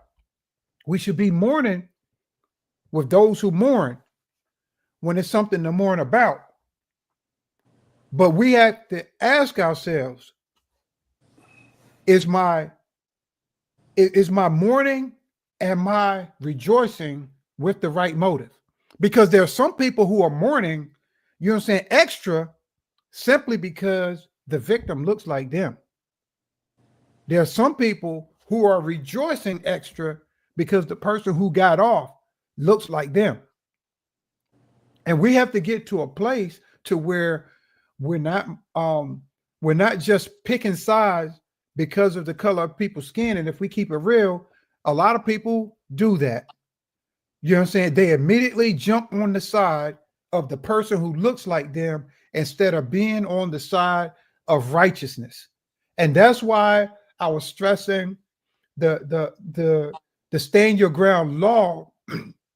And is there a way that we can revamp or tweak the law? Is there something we need to do with this law to make it more fair? Or is the law perfectly fair and it's only working for certain people? You know, so and when a law is only working for certain people, that puts another group of people who are marginalized in a position to where when the rabbit finally gets the gun, they're rejoicing. It ain't right, but they're rejoicing. And if they're not rejoicing, you know what I'm saying, they have apathy. They don't care at all, you know, because when it happened to us, nobody cared. So now when it's happening to y'all want us to care? There's some people who are going to be like, heck nah, you know, I don't care. I don't care because you didn't care. And it goes back to the old principle in the Bible. You know what I'm saying? You're gonna reap what you sow. You know what I'm saying? Proverbs is my favorite book in the Bible. It says, he who waters will also be watered himself. You know, so and that's why it says mourn with those who mourn, because when tragedy happens in somebody else's life, you know what I'm saying, you need to sow that seed that I mourn with them, because when tragedy comes in your life, you're going to want some support. You're going to want somebody to mourn with you. When something good happens in somebody else's life, you need to rejoice. But man, I'm glad you got a new house, because when you get your new house, you don't want people hating on you. You want people rejoicing with you. But like I said, it's a heart issue. It's a heart issue. And we have to really examine ourselves and look at our motives. Brad, when we going to get them, even the good ones are bad. I can't agree with all of that. You know, I don't even know what that means. No, he's basically, you know, Mayo. He's talking about Mayo's synonymous for white. You know, right. You know what I'm saying? And so we ain't even gonna play that game. And we said earlier, you know, we want to be mature and not say things that's derogatory. And if I don't want white people getting up here calling black people idiots, I don't want black people getting up here calling you know what I'm saying, white people Mayo monsters and stuff like that. Because going back to the first scripture one of the first scriptures I shared earlier, it says a soft answer turns away wrath, but grievous words stir up anger. And a lot of conflict and things start because of our words and our lack of judgment and wisdom when we use our words.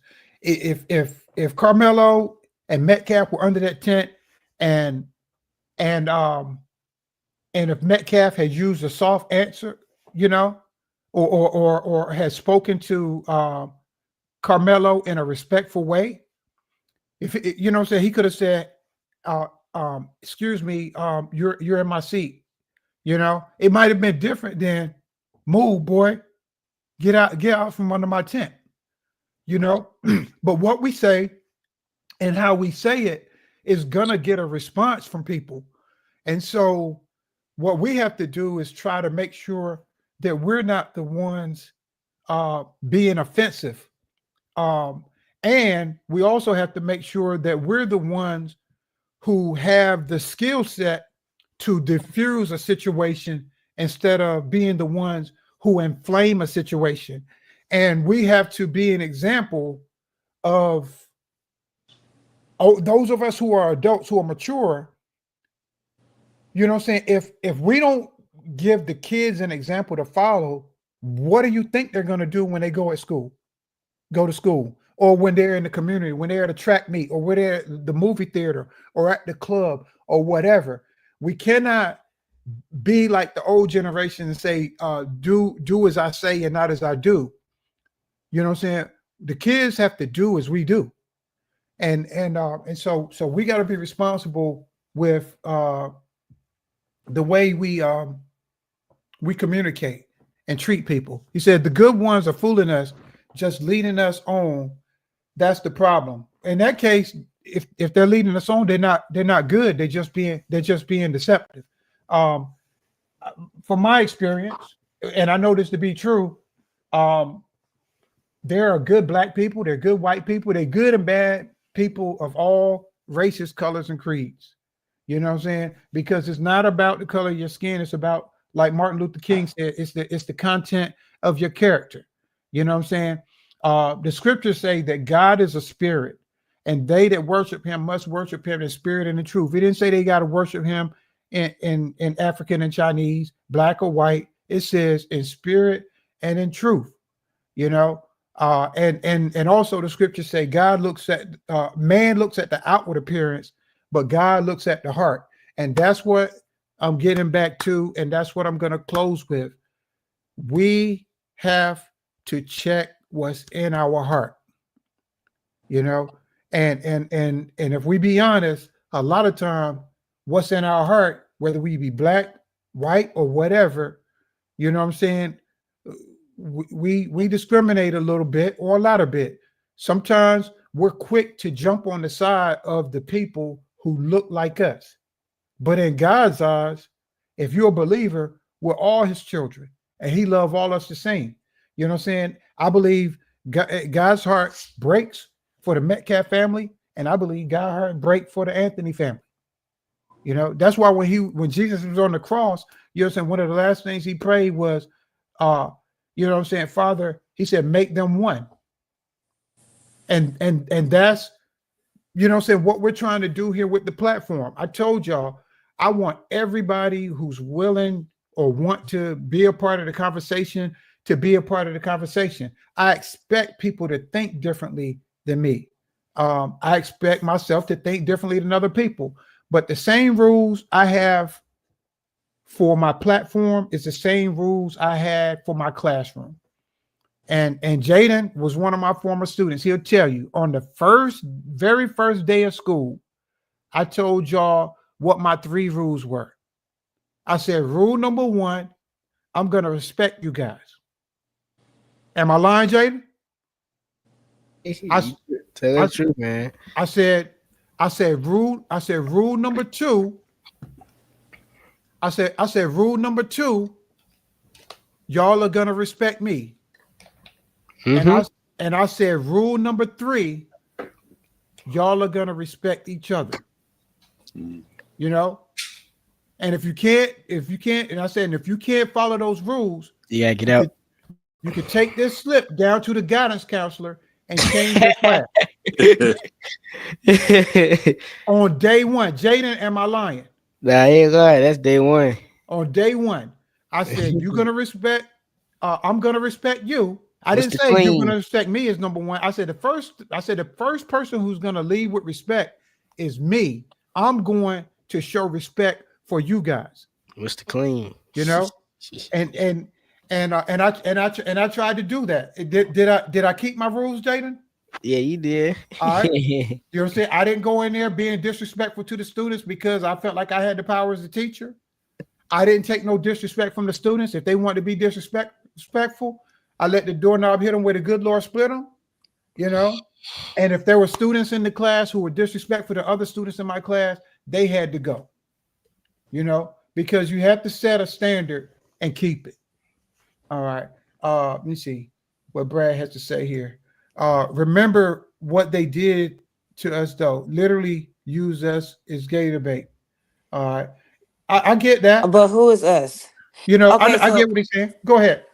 Okay. Go ahead, Stacey. I'm 42 years old, right? And my mother marched and went to jail at Martin Luther King, Orangeburg, South Carolina.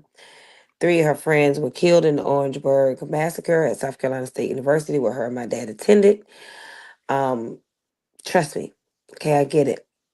Mhm. But I'm gonna look at me and what I went through, and I'm a history teacher too. Okay, Yeah, no so doubt. you don't. I need you to hear where I'm coming from. No, we good. Ain't no white man ever hurt me like black men. Ain't no Mm. white woman has ever hurt me like black women. Black women have hurt me to the core more than any other race could ever. And I have been around plenty of races, from Latinos to or Latinx or Hispanics to South Americans. I mean, you name it. I teach different races from almost every continent. I think the only continent we don't have is Australia. All right, so miss me with that. The most disrespect that I've ever gotten wasn't the kids from other countries. It was right here, the American kids, specifically the black ones. And all I'm saying is it's okay to say we, but you didn't go through gator bait. They didn't use you. They used your ancestors. This is why you got to be better as a person to your community, because your black life really don't matter until the police kill us. I don't see you marching in the streets for JoJo, Boo Boo, Fufu, or nothing else, but you show marching to the jailhouse saying freedom when you know he guilty for that murder.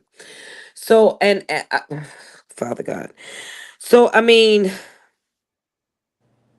what do you want me to do with that? Ain't no Yeah. white man stop me like no black man has. Ain't no matter of fact, they've been more opening. They had opened more doors for me than I ever. And I literally said this today on on one of my panels. I said, if I'm gonna get done wrong, I'd rather be done wrong by a group of people I know supposed to do me wrong and at least can put me in right places, than a group of people that ain't supposed to do me wrong and can't take me nowhere but to the bottom. Yeah. I understand what you're saying. I agree partly and I disagree partly. Um, or I'll say this: I agree with you partly, and I agree with Brad partly. I do agree that um, what happened, what I'm saying, 400 years ago still affect us. What I'm saying, I do believe that um, the what I'm saying, what happened with Black Wall Street being burned down in Tulsa and in Wilmington, and even in Wilmington, Delaware, and different places. All of these things did affect us and set us back in ways. Racism does affect us currently. You know what I'm saying? Even if it's in an indirect way. What I'm saying? If you give somebody a 400-year head start, what I'm saying, they do have certain advantages. But at the same time, I agree with what Stacey is saying. Is some of the things that you're holding on to, it didn't affect you or me, At what all. I'm saying, directly. And Right. so the thing is, we have to know our history. We have to learn from our history, and the thing about it is, we can't go back and change those people I that's actually dead. blame black women, Brad, but go Yeah, ahead. yeah. We can't go back and change those people who were dead in the grave. You know what I'm saying? And they can't come from the grave and say nothing to us to change us. What we have to do is deal with these people who we live with right now. And and yes, they have a history. We have a history. But we have to be able to come together with all our differences and everything and talk. And sometimes I do believe, not that we need to I be don't think we segregated. got to come together. Oh, I, no. I, Let me finish. But that's what I'm saying. Sometimes it's not about us all coming together. Sometimes what I was saying is, sometimes I think we need to be united. Sometimes Black people need to be united together on some causes as Black people, because other races do that. yep. There's nothing wrong with nepotism in itself. You Nope. know, We don't uh, uh, understand that. you know what I'm saying. I don't have a problem with nepotism. You know what I'm saying, but it's like Black people usually are not the ones, you know what I'm saying, using it to their advantage. And we don't have a lot of the generational wealth to pass down, and we're not in position to put people in positions of authority in a lot of things. So we don't get to take advantage of it. But going back to my point, we need to deal with what's in our hands. We need to work with the people who are here now, however we can, and make sure that when the history books are written, when people look back, just like in the 60s, you know what I'm saying, there was a lot of people who were cowards during the civil rights movement. And they didn't, you know what I'm saying, hit a lick at a black snake to try to fight for other people to have better rights. There are some people who took a stand and did what they needed to do because they were considerate of me and people who didn't exist. I believe what we have to do is seize the moment and do what we can do and write our history. And so 20, 30, 40, 50 years from now, they're going to look back and they're going to be like, well, what did Chris White do in 2025? What did Brad do Man, in 2025? What did Stacy do? What did Jaden do? What did Christian Black do in 2025? man, We're, yeah, can go we ahead. let me look at it from this aspect. Harriet Tubman couldn't read or write, and yet she found the strength enough to not run away once but twice, because she ran away first with her family, who Mhm. held her back, mind you, and it Yeah. was too scary to go with her, so she was determined to go alone. All Mhm. right, she couldn't read, she couldn't write, and yet she did all of that alone. Y'all got education. You got college, you got books, you got pencils, you got all of this stuff your ancestors fought so hard to even get 1% of, and yet you're still using an excuse to be defeated, and yet they actually were defeated and used that Mhm. as an excuse to get out of it. And I don't know what that phrase said, I'll walk but my son will, ride, and then his son will drive, and then his son will drive an expensive car, and then his son will walk again, or something to that Yeah. nature. And I think that's where we're at. These people back in the day had less education, yet they had more village. They had less education than we have today. Like, everybody's been going to school now since at least the 70s. Everybody that was at least in kindergarten, starting in 1970, was able to go to school all the way to high school for the free ski. These are things that our ancestors could not phantom. They would get killed if they had a pencil or a pen, or even drew a symbol of a letter in the dirt. Yet Hold on you a second. have these things and keep bringing up their struggles. Make it make sense to me. Okay. Uh, uh, Thanks, Stacey. I'm sorry. I want a couple things I want to respond to. Sarah Marie, Carmelo Anthony supporters ride the short bus again. Uh, this is the adults only room. You know, your comment sounds like you ride the short bus. You know, um, you play stupid games, you get stupid And prizes. straps in on it too. They gotta strap that person in. They sit in the back. Right. And we're So just discussing the facts. Like, we're yeah, not choosing sides. we're not nobody's Yeah. shooting sides. Nobody's on nobody's side of this. I mean, there's some people choosing sides, but we as a panel are not. But even that statement is just erroneous, because you don't know why people are supporting Carmelo Anthony. Some people are supporting him because they feel like he had a right to defend himself.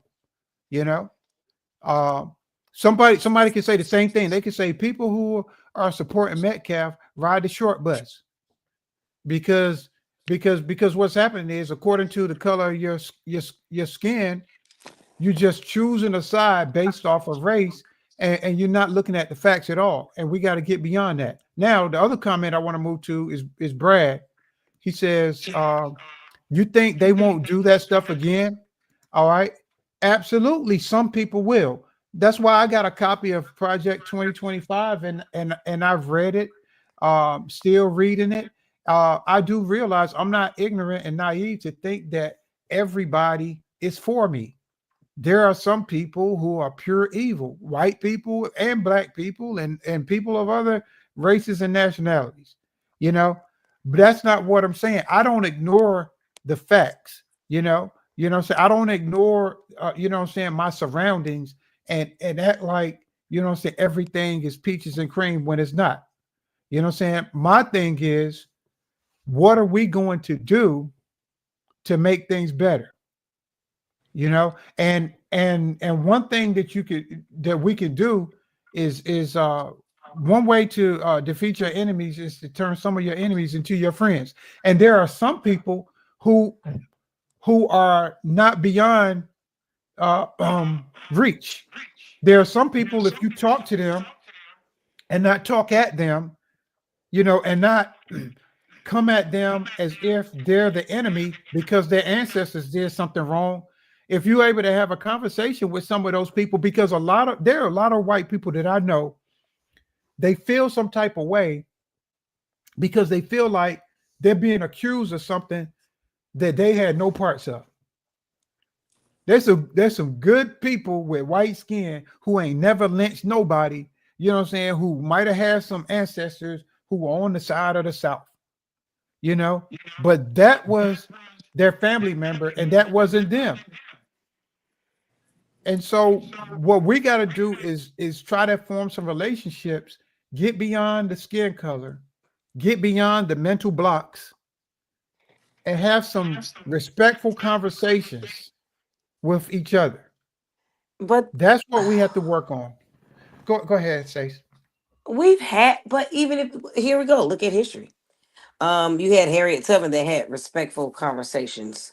You had Mhm. a lot of black people that had respectful conversations about slavery and setting us free and letting us go.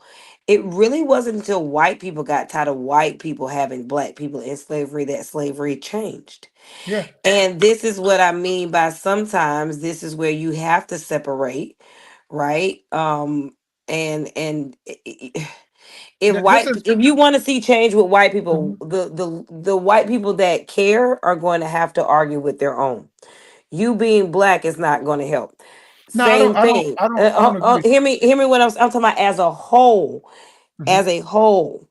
Okay. Now, individually, you can have these conversations, which we are having, but you're going to have, the little people who do their little crazy stuff and make slick comments.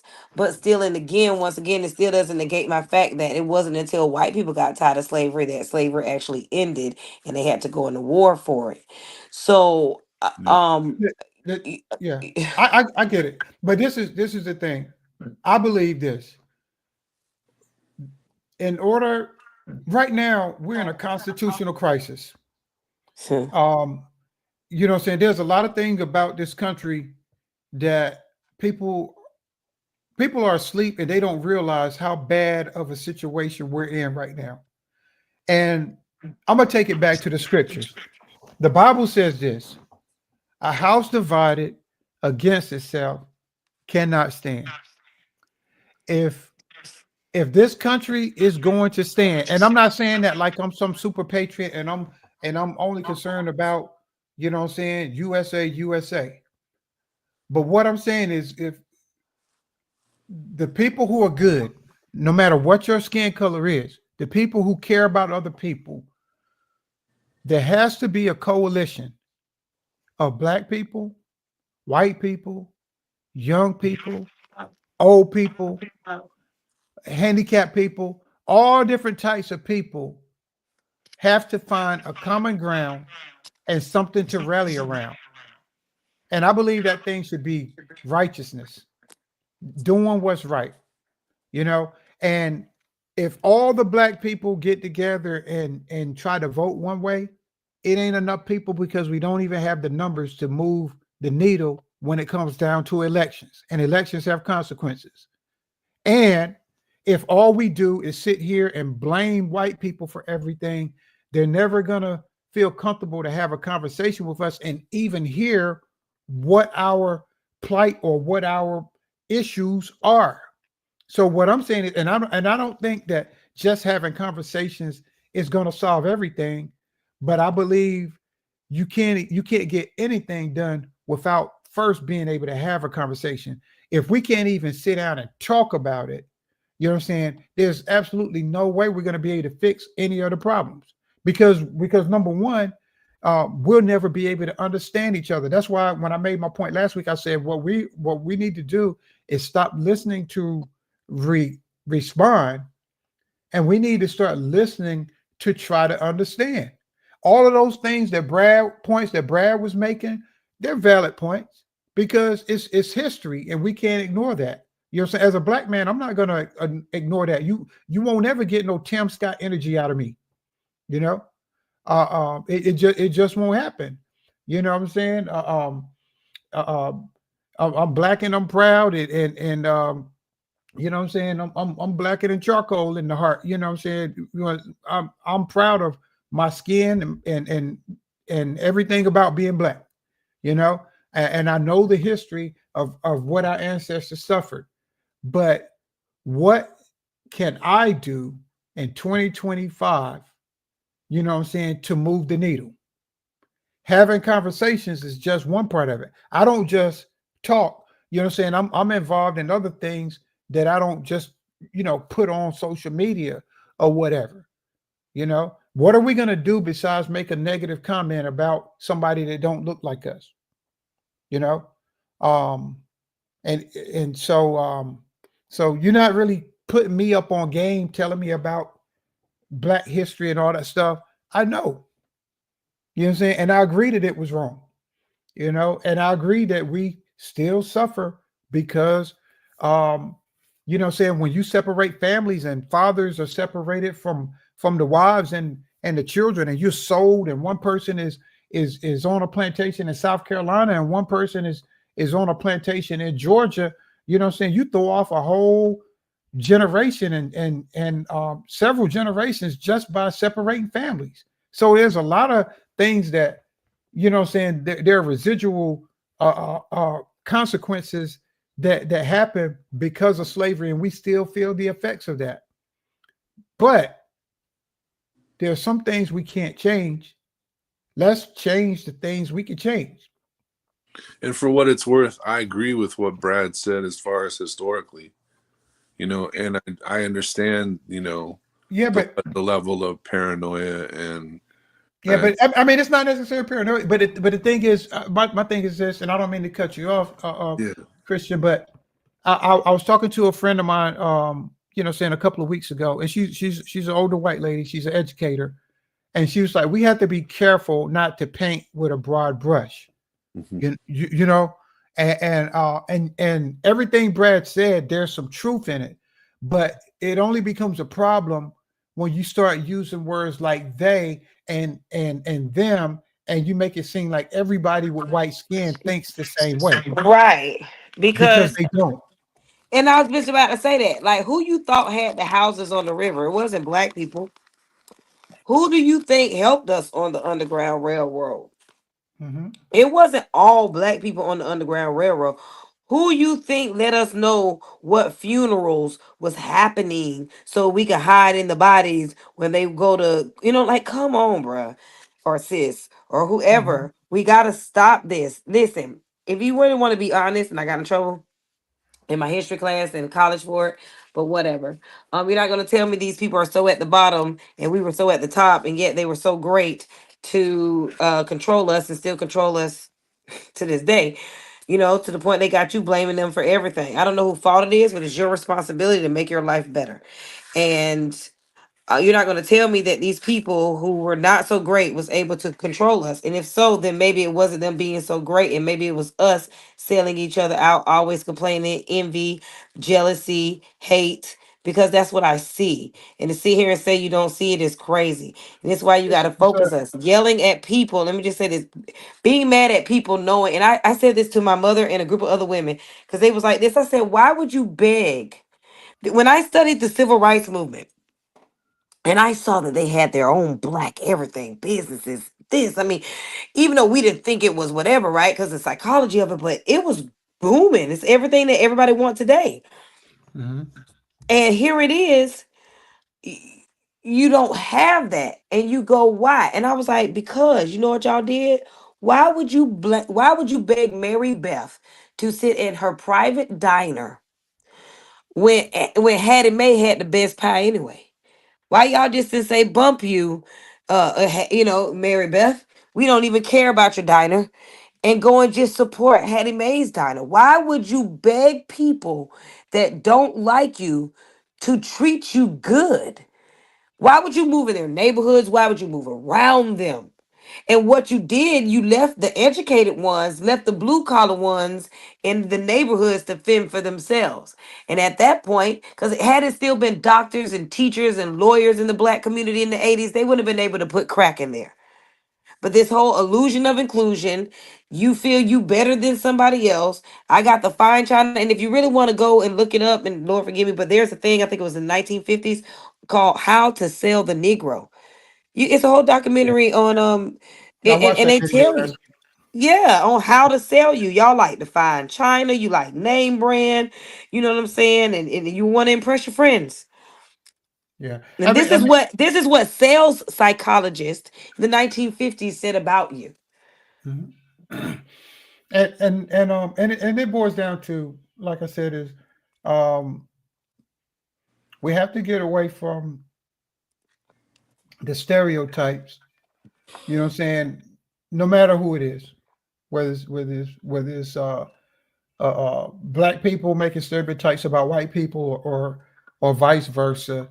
um we have to get to know that person. Thank you, Holy Ghost. Bible says this. Man, I love the Bible because it makes everything plain. The Bible says, know no man according to the flesh. You know? So we should know people by our spirit. You know what I'm saying? That's what I'm concerned with. What type of spirit is in you? Not what color skin is on you. What type of spirit do you have? Because if you have the spirit of God, the Bible says if we um if if Christ is in us, or if we were all believers, it says that we would have fellowship one with another. And if Christ is in us, you know what I'm saying, and we're reading the same word, you know what I'm saying? The Bible says the strong should bear the infirmities of the weak. So if there's some white people who look really strong financially, and they see some black people who look really weak financially, but the black and the white people say they're Christian, then that strong white Christian has the obligation, according to scripture, to help that weak black person, or vice versa. Not because their skin is a certain color, but because they are a brother or a sister in Christ, and because the Bible commands us to do so. This is why, and Brad, this is where I agree with you. This is why we have a lot of uh, white people in America who call themselves Christians, and they're not living according to the Bible, because you so anti-welfare and this, that, and the third. But Jesus was all about giving to the poor and the less fortunate. You know, he was all about feeding those, and taking care of the widows, and so on and so forth. I think Jesus would have been all about social security. A lot of the things that people call socialism, Jesus was with it. You know, um, you know what I'm saying? He said a false balance is an abomination. So people shouldn't be living, some of us shouldn't be living in multi-million-dollar homes, while others of us are sleeping on the street. You know, now there's some responsibility that some of us have to take, because some of us are in bad situations, not because somebody did us dirty, but because we did our own selves dirty, and weren't responsible. You know what I'm saying? That's a whole nother show. But in the case where, as an individual, if you are a believer, you know what I'm saying, and you see someone in need, Jesus said in the scriptures, depart from me, I never knew you. Why? Because when I was in prison, you didn't visit me. When I was hungry, you didn't feed me. When I was on the street, you didn't offer me shelter. You know, You know what I'm saying? So if we really are Christians, if we are really believers and we love God, you know what I'm saying? You can't sit here and have a great abundance and see somebody else in lack and have no compassion for them. You know? And so there's a part where, yeah, black people got to stop blaming white people for everything. And there's a part where white people got to be able to see that some black people are in certain situations because history did affect them in that way. But guess what? Nobody's going to be able to come together and see the other person's side if you can't even come together and talk without calling people mayo and dummy and the N word and any other derogatory term, and talking about people riding the short bus. You know what I'm saying? All of that stuff is counterproductive. You know, so let's have some communication. Let's have some conversations. Let's get to know the spirit of a person. And when you get to know the spirit of a person, if you say that that's Christ in them, just like that's Christ in you, then we can come together and each joint supplying. You know, there's some things that black people bring to the table a lot. You know what I'm saying? Matter of fact, you know what I'm saying? Black people are responsible for almost all the inventions that are great in the world, you know, and we don't get all the credit for it, but we invented a lot of stuff.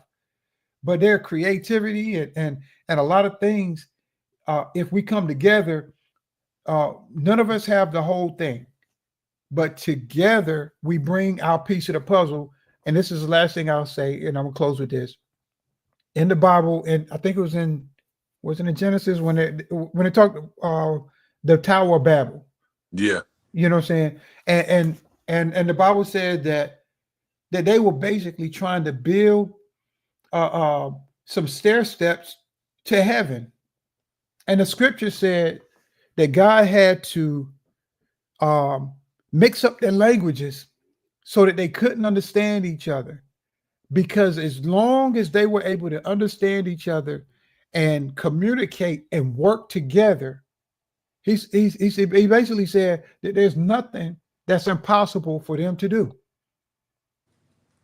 You know, and if we could all speak the same language, you know, if we could all have the same spirit, which is Christ or of Christ, then we can accomplish some things.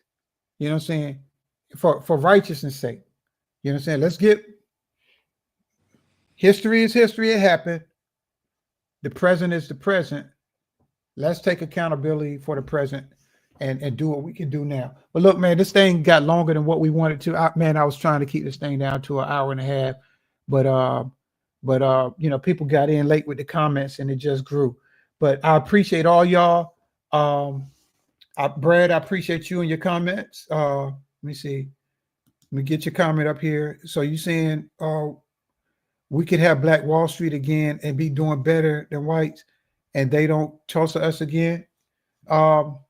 It's possible. You know, because we have to learn from history. You know, it don't mean people won't try it, but the thing is, if you know history, then you be prepared. It says, seems like every time we build something, they tear it down. It's more than Tulsa than that just one. That's just one of many. I agree. And I said the same thing. You know what I'm saying? There was riots in Wilmington, North Carolina. There was riots in Wilmington, Delaware. There was riots in a whole lot of places that didn't get televised and wrote about. There was a whole lot of things that happened, a lot of injustice that wasn't reported. You know what I'm saying? So I don't disagree with you on that. But the thing is, I'm not going to paint everybody with a broad brush and think that every white person is the same. Because I don't want every white person to think that every Black person is the same. There are some Black people that you can't trust because they'll steal butter out of cold toast, you know? And then there's some Black people you can trust because they have character and integrity, and they wouldn't steal a grape in a grocery store. You know, you can't judge a book by its cover and just throw everybody in the mix and say all white people are devils, Just like I don't like people saying all Democrats are evil and all Republicans are racist. You know, we got to stop painting people with a broad brush like that and realize that people are individuals. And until you get to know that person on a personal level, you don't know what's in a person's heart. If you get to know a person, the Bible says, out of the abundance of the heart, the mouth speaks. You get to know that person, you see what's in their heart. And if what's in their heart is wicked, then you can judge them off of that. You know a tree by the fruit. But we can't judge everybody and just say every white people need to be thrown away. Just like we don't want them to say every black person or every brown person or every Asian person or whatever can be thrown away. We got to stop doing that, y'all. We got to do better. That's what we're trying to do on this platform. And we're going to be back next week. Till next time. Thank you, Stacy. Thank you, Christian. Thank you, Jaden, for coming on. Appreciate everybody in the comments. Sarah, Madam D, Brad, appreciate you, Brad, man. And I do welcome your comments and you're welcome to share. And even I'll even, you know what I'm saying, be willing to let you and anybody else that want to come up on video and talk, you know what I'm saying, maybe next week or in the weeks to come. Lala, appreciate you, Jared, Ronald Smith, Too Legit to Quit, KC. Appreciate all of y'all. If I miss somebody, you know, saying charge it to my head and not my heart. But until next time, remember, I'm no Republican, Democrat, or independent. I'm on the Lord's side, period. End of sentence.